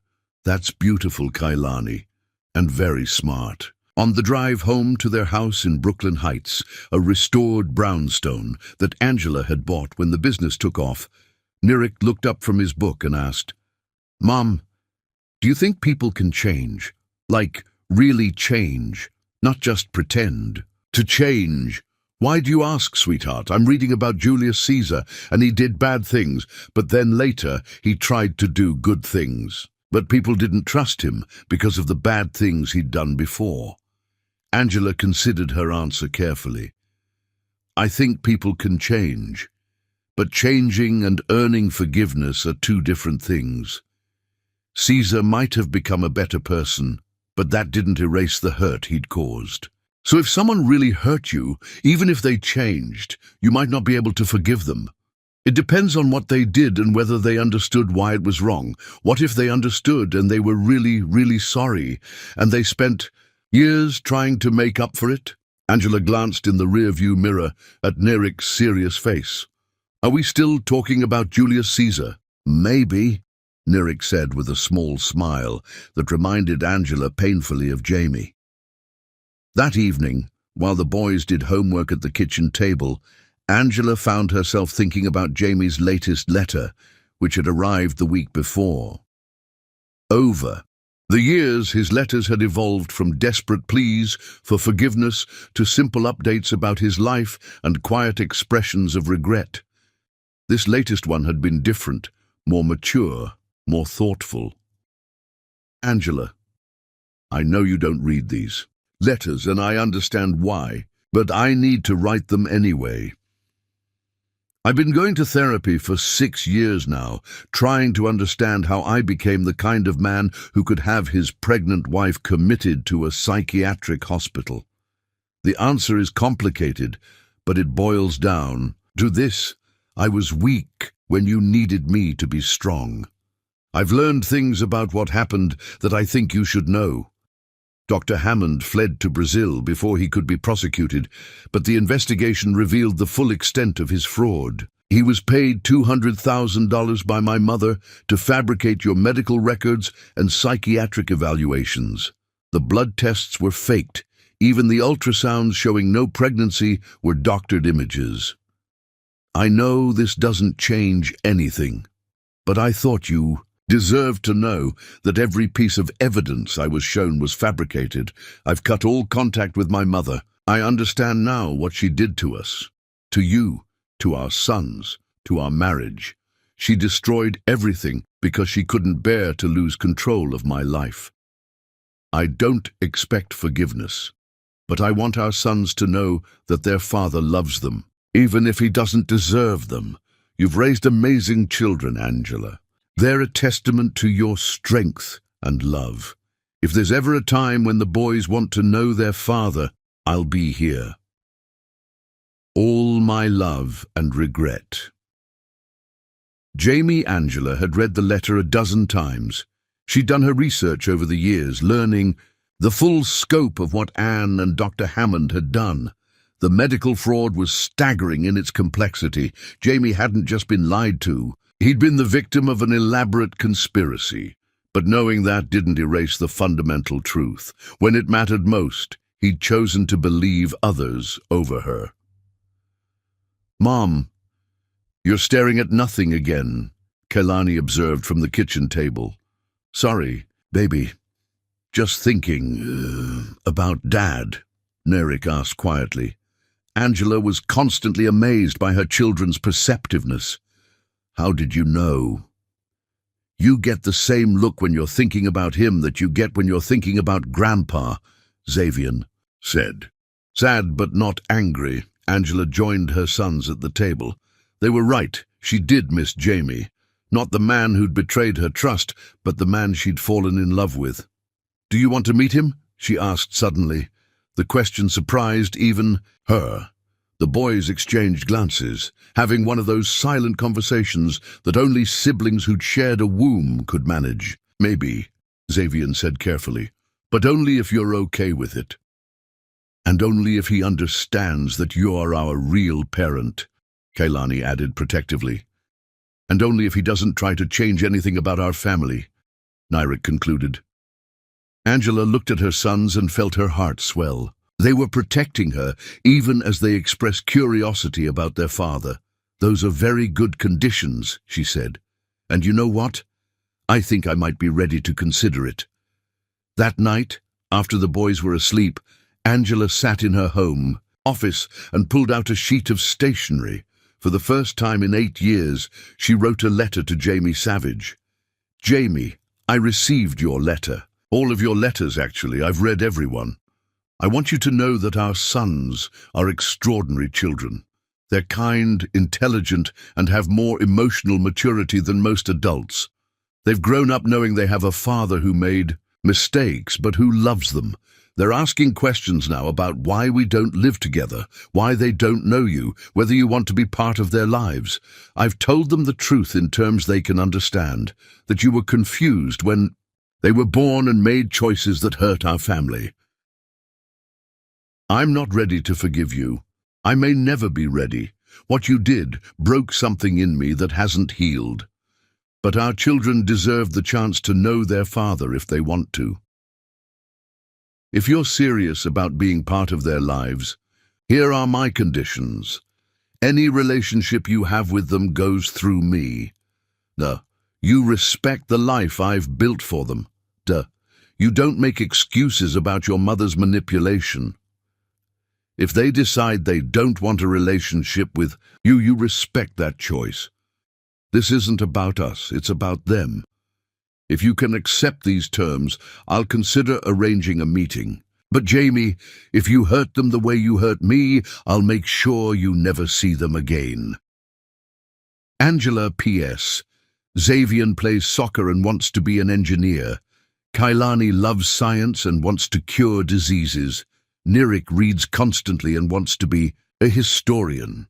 Angela sealed the letter before she could change her mind, addressing it to Jamie's office at Savage Industries. Tomorrow she would mail it, and then she would wait to see if the man who'd once destroyed her faith in love had learned anything about being worthy of their children's trust. She had no idea that across town, Jamie sat in his empty penthouse apartment, surrounded by 8 years' worth of school photos, report cards, and birthday cards he'd never been allowed to give. On his desk was a letter he'd written but never sent, asking Angela for exactly what she was about to offer him, a chance to know his sons. Neither of them knew that the next morning would bring a phone call that would change everything, forcing long-buried truths into the light and setting in motion the final chapter of their fractured love story. Chapter 8. When truth demands its due. The phone call that would change everything came at 2:47 a.m., the morning after Angela had mailed her letter, as if fate had decided 8 years of separation was enough. Jamie woke to his phone buzzing insistently on the nightstand. The caller. AD showing Mercy General Hospital. Mr. Savage, this is Dr. Patricia Moore from Mercy General. Your mother, Anne Murray Savage, was brought in an hour ago. She's asking for you. Jamie sat up in bed, instantly alert despite the late hour. What happened? Is she okay? She collapsed at a charity gala. We're running tests, but she's stable now.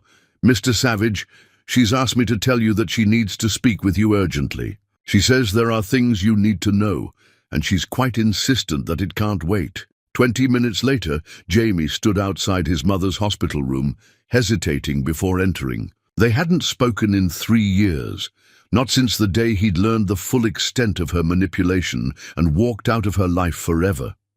But the woman lying in the hospital bed looked nothing like the formidable Anne Murray Savage who had orchestrated the destruction of his marriage. She appeared fragile, diminished, her perfectly styled hair mussed against the hospital pillows, her face pale without its usual armor of expensive makeup. When she saw him, tears immediately filled her eyes. "Jamie," she whispered, "you came. The hospital called. They said you were asking for me. I have cancer." The words hit him like a physical blow. "What are you talking about? Dr. Moore said you collapsed. Pancreatic cancer, stage 4. I've known for 2 months. Anne's voice was barely audible. "The doctors say I have months, maybe a year, with treatment. But Jamie, that's not why I called you here." Jamie sank into the chair beside her bed, his emotions a chaotic mixture of grief, anger, and confusion. Despite everything she'd done, she was still his mother. "I called you here because I might not have much time left, and I can't live with these secrets anymore. You need to know the truth about what I did to Angela, all of it. I already know what you did." "No," Anne said with surprising strength. "You know some of it. You know about Dr. Hammond and the forged medical records, but you don't know how extensive it was." Anne reached into the drawer of her hospital bedside table with trembling hands and pulled out a manila envelope. "I've been carrying this for 8 years, waiting for the courage to show you." She handed him the envelope, and Jamie's hands shook as he opened it. Inside were dozens of documents, financial records showing payments to Dr. Hammond totaling over $300,000, contracts with private investigators, detailed plans for psychological manipulation, and photographs. The photographs made Jamie's stomach turn. They showed Angela during her pregnancy, taken with telephoto lenses from across streets and through windows, pictures of her at doctor appointments, at work, buying maternity clothes. There were dozens of them, documenting her every move during the 9 months when everyone believed she was having a psychological breakdown. "You had her followed," Jamie said, his voice hollow with disbelief. "I documented everything. Every doctor's appointment she tried to make that we blocked. Every pregnancy symptom she exhibited that we explained away." Anne pulled out another set of documents. "These are the real ultrasound images from her pregnancy.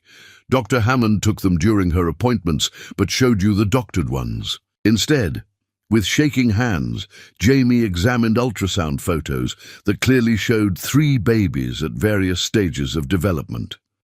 Date stamps proved they were taken during Angela's supposed phantom pregnancy. In one image, he could see tiny hands and feet. In another, 3 distinct heartbeats were visible. "You knew," Jamie whispered. "The entire time you knew she was really pregnant. I knew she was carrying triplets by her 12-week appointment. I knew they were healthy and developing normally. I knew she was telling you the truth about everything. Then why?" Jamie's voice shattered completely. "Why did you destroy her? Why did you destroy us?" Anne closed her eyes, tears streaming down her cheeks. "Because I was terrified of losing you. Because Angela was strong and independent and made you happy in ways I couldn't control. Because she represented everything I wasn't. Authentic, loving, selfless. So you had her committed to a psychiatric facility while she was pregnant with your grandchildren. I convinced myself I was protecting you from making a mistake. But the truth is, I was jealous. I was a bitter, controlling woman who couldn't bear to see my son love someone more than he loved me." Jamie stared at the evidence of his mother's elaborate deception, each document a testament to the systematic destruction of his family. "Do you have any idea what you did? Angela gave birth to our children alone because of you. My sons don't know their father exists because of you. I know, and Jamie, there's more." Anne reached for another folder, this one containing correspondence between her and Dr. Hammond. As Jamie read, he learned that the plan had been even more sinister than he'd realized. "You were going to take the babies," he said, his voice barely a whisper. "After Angela gave birth in the psychiatric facility, you were going to claim custody of them. Dr. Hammond was going to declare Angela permanently mentally incompetent. I would have been appointed guardian of the children as their only stable relative. You would have raised them thinking their mother was too sick to care for them. My God!" Jamie stood abruptly, pacing to the window. "You were going to steal my children and let Angela rot in a mental institution." Yes. The simple acknowledgement hung between them like a death sentence. Jamie turned back to face his mother, seeing her clearly for perhaps the first time in his life. "I'll never forgive you for what you did to them." "Good," Anne said firmly. "Don't forgive me. Use your anger to fuel your fight to win them back. Use your knowledge of the truth to become the man Angela deserved to marry." Over the following weeks, Anne began cancer treatment, while Jamie processed the devastating truth about what she'd done to his family. The chemotherapy was brutal, but Anne endured it with grim determination, as if suffering was the only penance she could offer for her crimes. Jamie visited her once during treatment, bringing the briefcase full of evidence she'd given him. "I'm going to tell Angela everything," he said. "She deserves to know the full scope of what you did to her." "Yes, she does." Anne looked fragile and diminished in her hospital bed, but her voice was clear. "And Jamie, when you do tell her, make sure she understands that you were my victim, too. I manipulated you as thoroughly as I manipulated everyone else. That doesn't excuse what I chose to do. No, it doesn't. But maybe it explains why a man who loved his wife completely could be convinced to abandon her when she needed him most." Jamie stood to leave, then paused at the door. "Mother, if you survive this cancer, what will you do?" Anne was quiet for a long moment. "I'll try to find a way to make amends. To the children I never met. To the woman whose life I destroyed. To you for turning you into someone you never wanted to be." It might be too late for amends. I know. But I have to try. It's the only way I can live with what I've done. 6 months later, Anne's doctors delivered unexpected news. The cancer was in remission. The aggressive treatment had worked, giving her a reprieve she wasn't sure she deserved. As she sat in her empty penthouse, surrounded by the wealth and status that had once meant everything to her, Anne realized she had a choice. She could return to her old life, pretending the cancer scare had been a wake-up call that changed nothing, or she could use whatever time she had left to try to repair some of the damage she'd caused. Looking at a photograph of 3 beautiful grandsons she'd never met, Anne made her decision. It was time to face the woman whose life she'd destroyed and offer the only thing she had left, the complete, devastating truth, and an apology that could never be adequate but might at least be genuine. But first, she had to give her son the chance to use that truth to fight for his family. Tomorrow, she would call Jamie and tell him that Angela's letter had arrived at his office, the letter that would give him the opportunity he'd been waiting 8 years to receive. The question was whether it was already too late, or whether love, tested by the cruelest betrayal imaginable, could find a way to heal wounds that had scarred 3 generations. Chapter 9. Earning love back one day at a time. Anne called Jamie the next morning, her voice shaky but determined. "There's a letter waiting for you at your office," she said without preamble. "From Angela. Jamie, this might be your chance." 2 hours later, Jamie sat in his car outside Angela's office building, having read Angela's letter 3 times, a briefcase full of evidence on his passenger seat and his mother's confession echoing in his mind.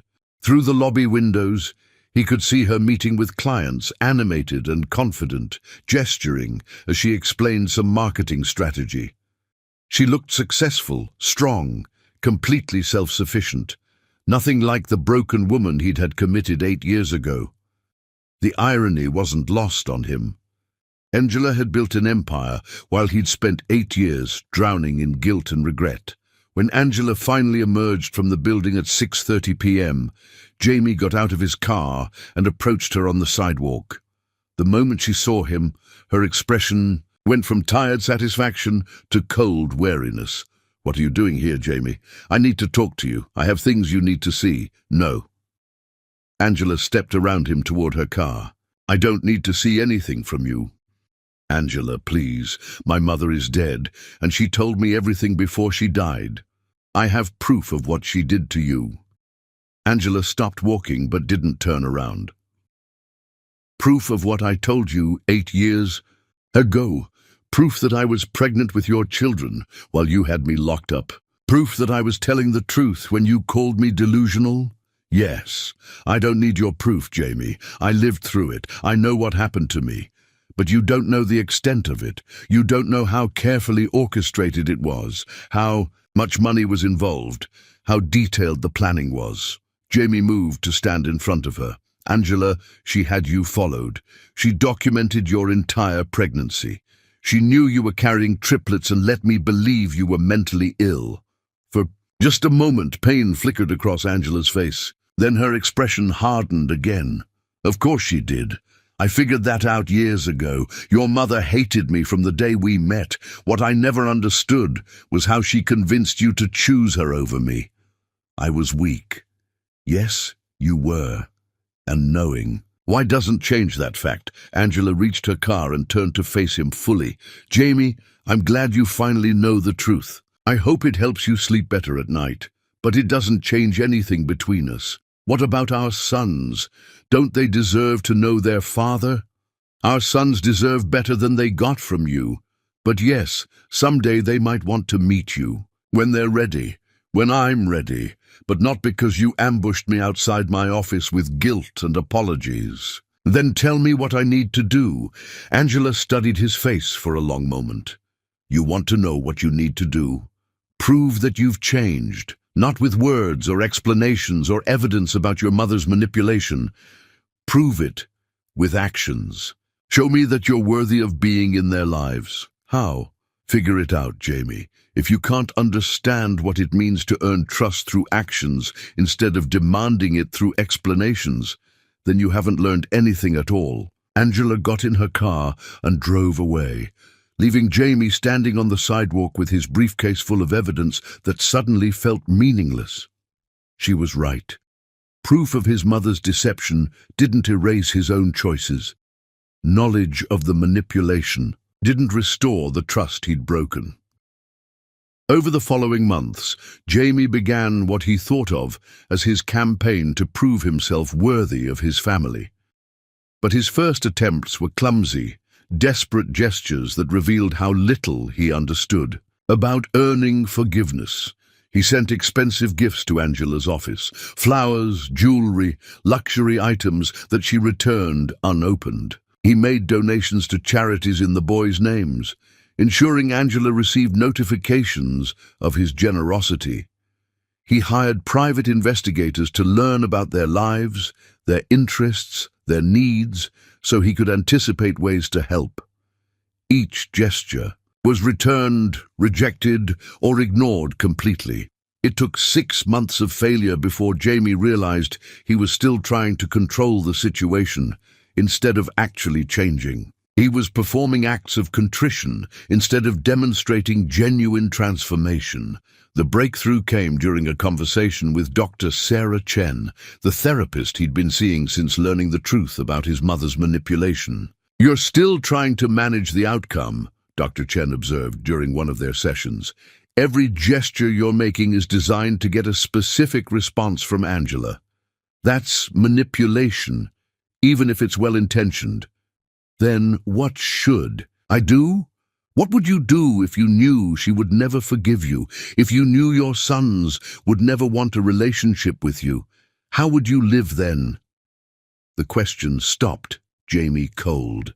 He'd been so focused on winning back his family that he hadn't considered what it meant to simply be a better person, regardless of the outcome. "I don't know." That's where you need to start. Becoming someone worthy of their love, whether or not you ever receive it. Jamie began making different choices.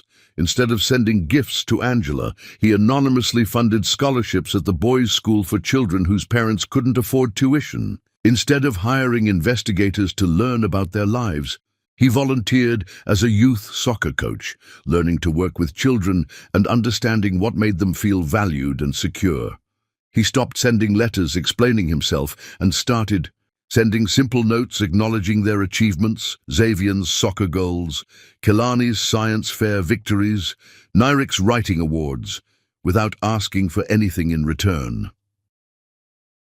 When Angela's car broke down outside the boys' school one rainy afternoon, Jamie happened to be driving by after his volunteer coaching session. He pulled over and offered help, expecting rejection. Instead, Angela accepted a ride home in exhausted defeat, her guard momentarily down. "Thank you," she said quietly as they sat in traffic. "I know you didn't have to stop." "Yes, I did. Not because I expect anything from you, but because it was the right thing to do." They rode in silence for several minutes before Angela spoke again. "The boys ask about you sometimes." Jamie's heart lurched, but he kept his voice steady. "What do you tell them?" "The truth. That their father made terrible mistakes, but that he loves them. That someday, if they want to, they can decide whether to meet you." "And what do they say?" "They're curious, especially lately." Xavier asked, "If you know how to play soccer, Kehlani wants to know if you're smart enough to understand his science projects. Nirik wondered if you like to read." Jamie felt tears threaten. "What did you tell them? That I don't know who you are now? That the man I married might have been able to answer those questions, but you'd have to show them yourself who you've become." When they reached Angela's house, Jamie caught a glimpse of 3 boys watching from the window, his sons, who he'd never properly met, studying their father with intelligent, curious eyes. "Angela," he said as she got out of the car, "I don't expect forgiveness. I don't even ask for it anymore. But if there's ever a time when you think it might be safe for them to meet me, I'll be ready." What does that mean? Ready? It means I'll be someone they can count on, someone who puts their needs first, someone who earns trust instead of demanding it. Jamie looked up at the house where his children lived. It means I'll be the father they deserve, not the one they got. 3 weeks later, Angela called him. "The boys want to meet you," she said without preamble. "They've been asking more questions, and I think they're old enough to start making their own decisions about whether they want you in their lives." Jamie's hands shook as he held the phone. "When?" "Saturday afternoon. 2 hours. At the park near our house. I'll be there the entire time, and if any of them feel uncomfortable or want to leave, we leave immediately." "Of course." "Angela, thank you." "Don't thank me. This isn't for you. It's for them. They deserve the chance to know their father if they want to." Saturday arrived with unseasonably warm weather for October. Jamie arrived at the park early, sitting on a bench with a soccer ball, a science magazine, and a book about ancient Rome. Small gestures to show he'd been listening to Angela's hints about their interests. When Angela arrived with the boys, Jamie's breath caught. They were beautiful, intelligent-looking children who carried themselves with confidence and curiosity. Xavier, clearly the protector, stood slightly in front of his brothers. Kailani bounced with barely contained energy. Nirik observed everything with thoughtful eyes.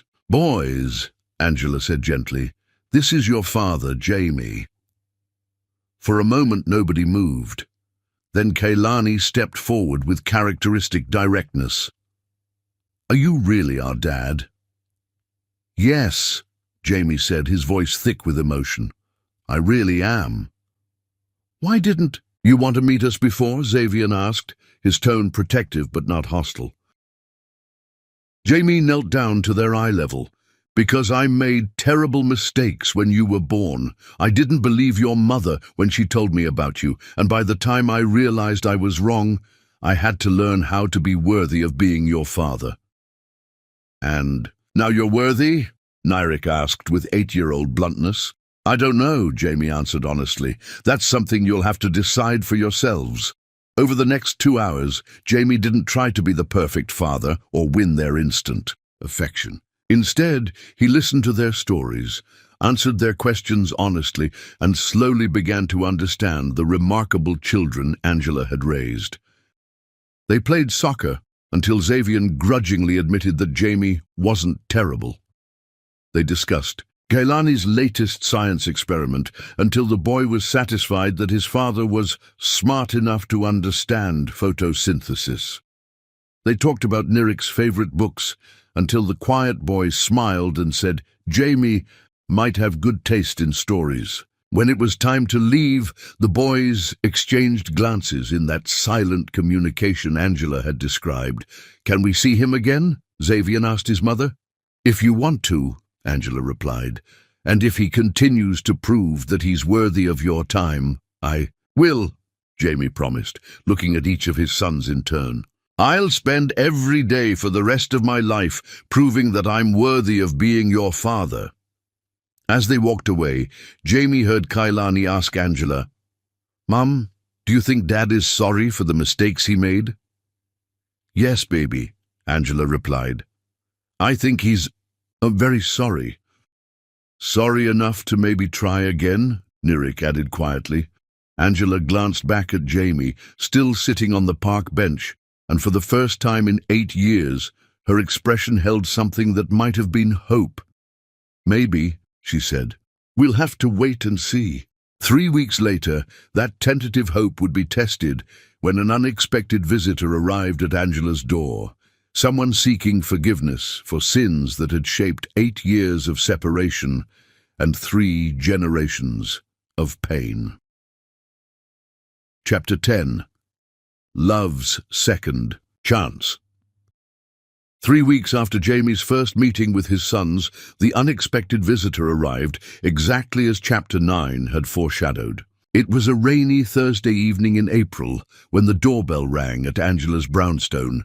She was curled on the couch with Nyrik, reading together while Xavian and Kaylani played chess nearby, their voices creating the comfortable symphony of family. Life she'd built from nothing. Angela opened the door expecting a delivery, but instead found a woman she barely recognized standing in the rain without an umbrella. Anne Murray Savage looked nothing like the imperious society matron who had destroyed Angela's life 8 years ago. Gone with the designer clothes, the perfect makeup, the jewelry that cost more than most people's cars. This woman wore a simple black dress that hung loosely on her diminished frame, her silver hair pulled back in a basic ponytail, her face bare and streaked with tears that mixed with the rain. "Mrs. Watson," Anne whispered, her voice breaking, "please, may I speak with you?" Angela's first instinct was to slam the door in the face of the woman who had orchestrated her systematic destruction. But something in Anne's demeanor stopped her. This wasn't the calculating manipulator who had paid doctors to lie and had Angela committed while pregnant. This was a broken woman carrying the crushing weight of unbearable guilt. "What do you want?" Angela asked, her voice carefully controlled. "To tell you the truth, to apologize, to—" Anne's composure cracked completely, and she began sobbing in the doorway. "To beg for forgiveness I know I don't deserve." "Mom?" Xavian's voice came from behind Angela. "Who is it?" Angela turned to see all 3 boys standing in the hallway, their curious faces reflecting the warmth and security she'd worked so hard to build for them. The irony struck her. Anne was meeting her grandchildren for the first time, while seeking forgiveness for trying to steal them at birth. "Boys," Angela said carefully, "this is your father's mother, your grandmother, Anne." Kaylani stepped forward with characteristic directness. "You're our grandmother. Why are you crying?" Anne looked at the 3 beautiful children she'd never been allowed to meet, children whose existence she'd denied while they grew in their mother's womb. Her sobs intensified as she knelt down to their eye level.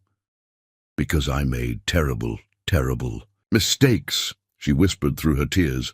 "I hurt your family in ways that can never be fixed. I'm crying because I'm sorry, and because you're so beautiful, and because I lost the chance to love you the way a grandmother should." Angela watched this scene with conflicted emotions. Part of her wanted to protect her children from this woman's pain, but another part recognized that this moment was important. Her sons were seeing genuine remorse, understanding that even adults who make devastating mistakes can feel profound regret.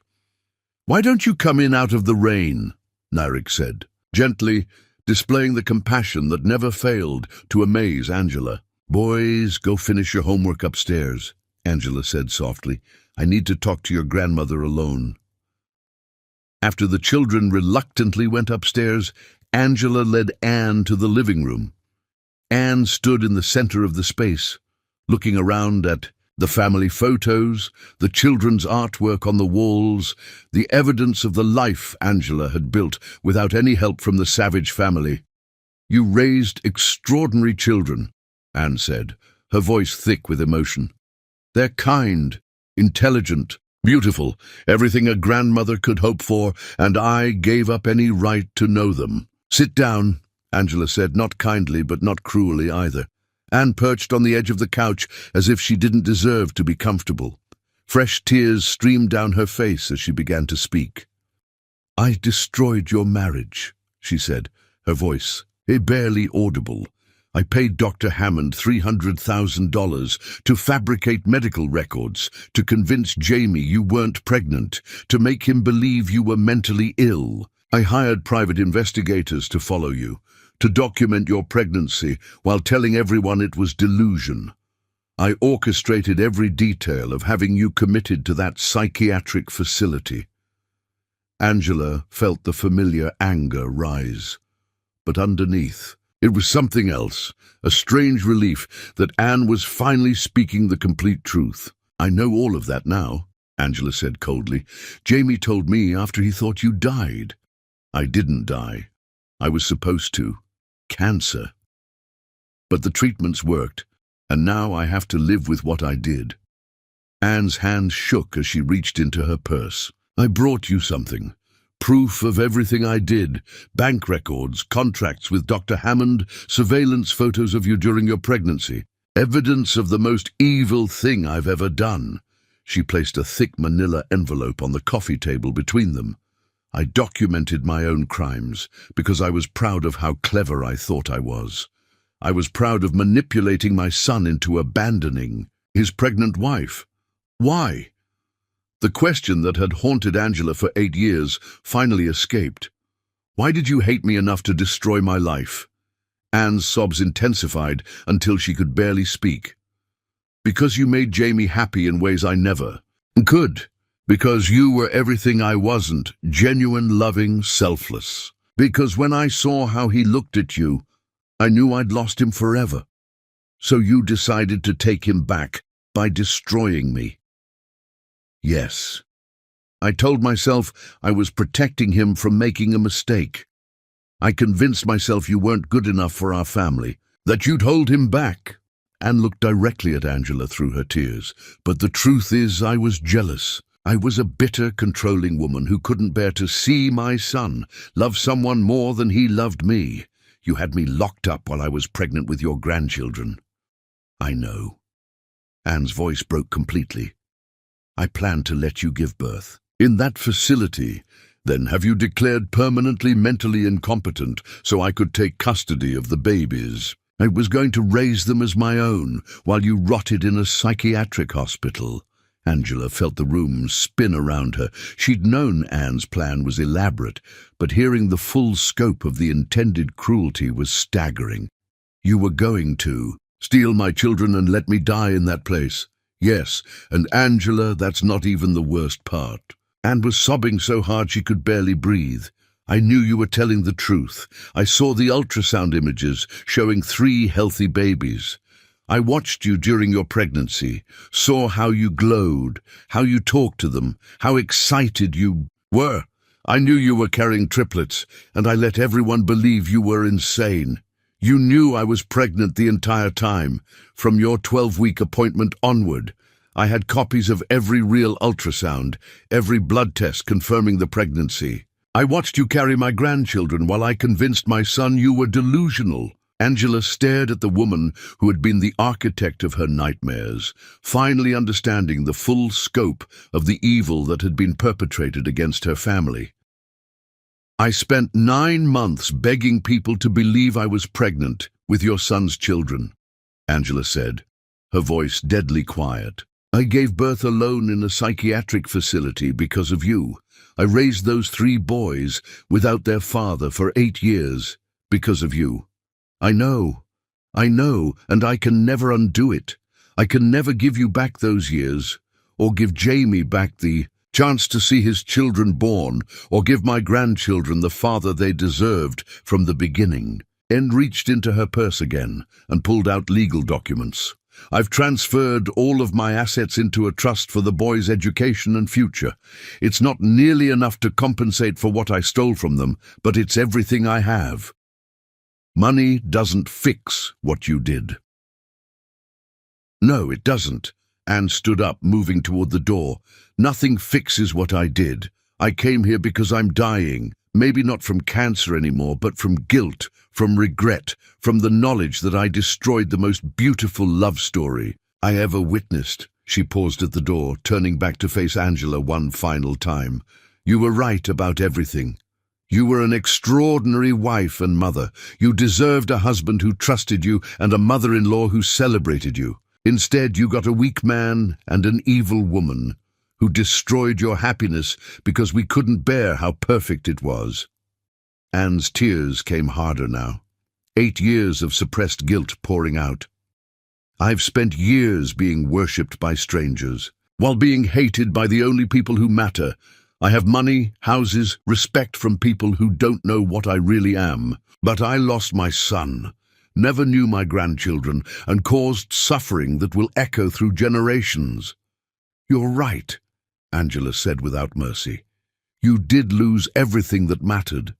I know, and I deserve it. But Angela, please don't let Your hatred of me prevent Jamie from having a relationship with those beautiful children. He was my victim too. I manipulated him as thoroughly as I manipulated everyone else. Angela studied Anne's face, looking for signs of manipulation or calculation, but all she saw was devastating, genuine remorse. I make decisions about my children based on what's best for them, not on my feelings about you. Then you're a better person than I ever was. Anne opened the door, then turned back one final time. Those boys upstairs, they're miracles. You raised them with the love I never gave my own son. Maybe that's how this story gets redeemed. Through them, through the love you gave them despite everything I took away. After Anne left, Angela sat alone in her living room for a long time, processing the encounter. Upstairs, she could hear her boys getting ready for bed, their voices mixing in the comfortable chaos of evening routine. Finally, she picked up her phone and called Jamie. "Angela, is everything okay? Your mother came to see me tonight."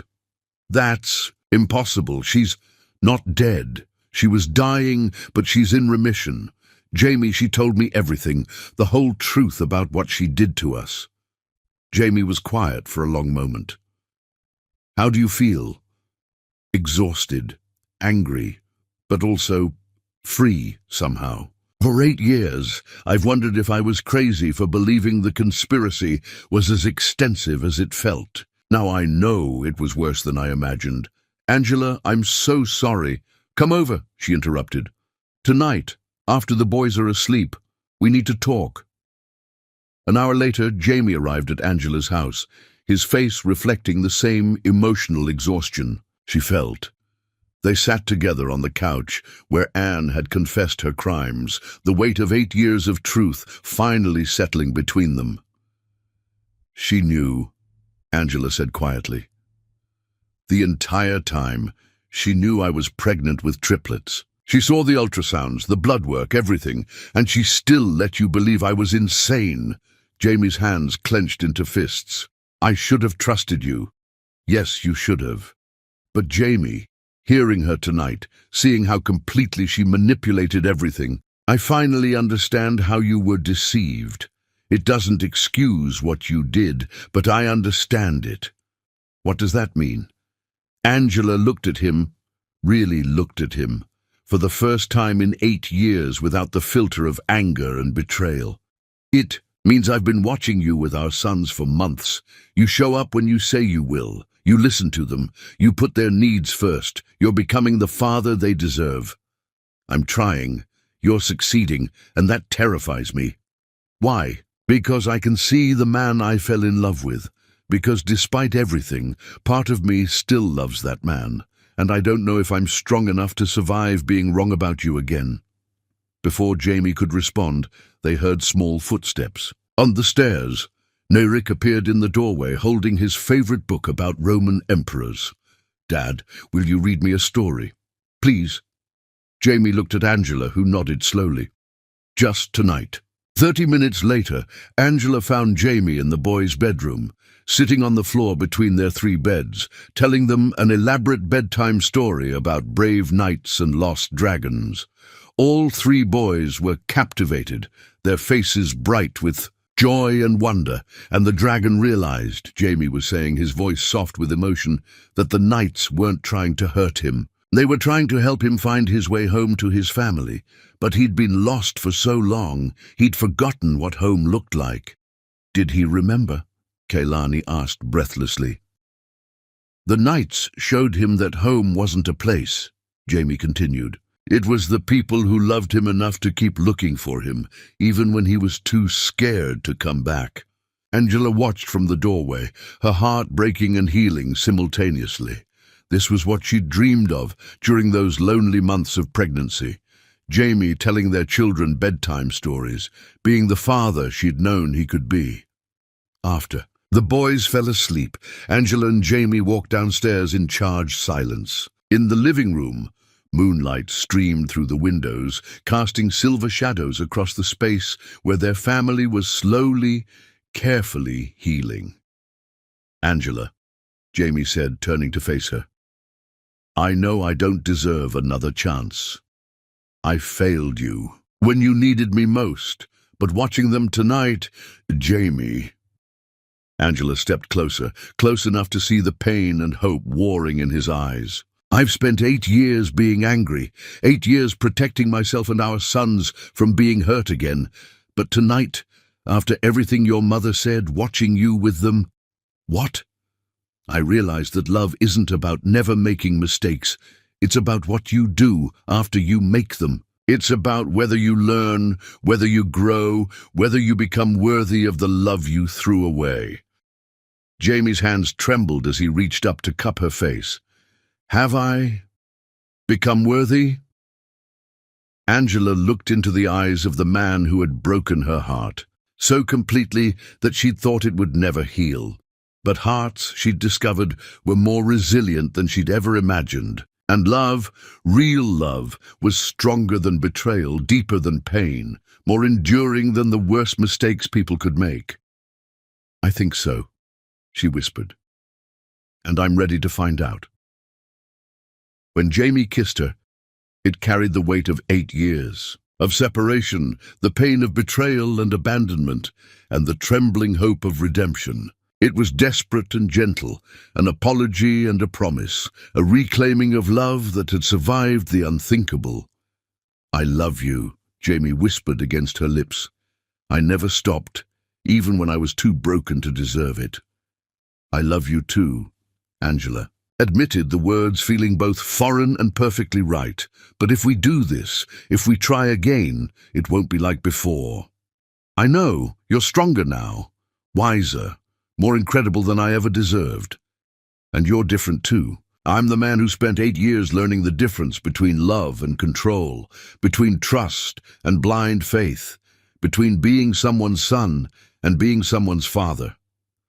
Angela smiled through tears that felt different from any she'd cried in 8 years, tears of hope instead of grief, of possibility instead of loss. "Then maybe we can be different together. Maybe we can build something better than what we lost." "Yes," Jamie said, lifting her off her feet and spinning her around the living room where their sons played and laughed every day. "Yes, we can." They made love that night with 8 years of longing, grief, and hope pouring between them. It was tender and fierce, careful and consuming, a reclaiming of love that had survived betrayal, separation, and the cruelest manipulation imaginable.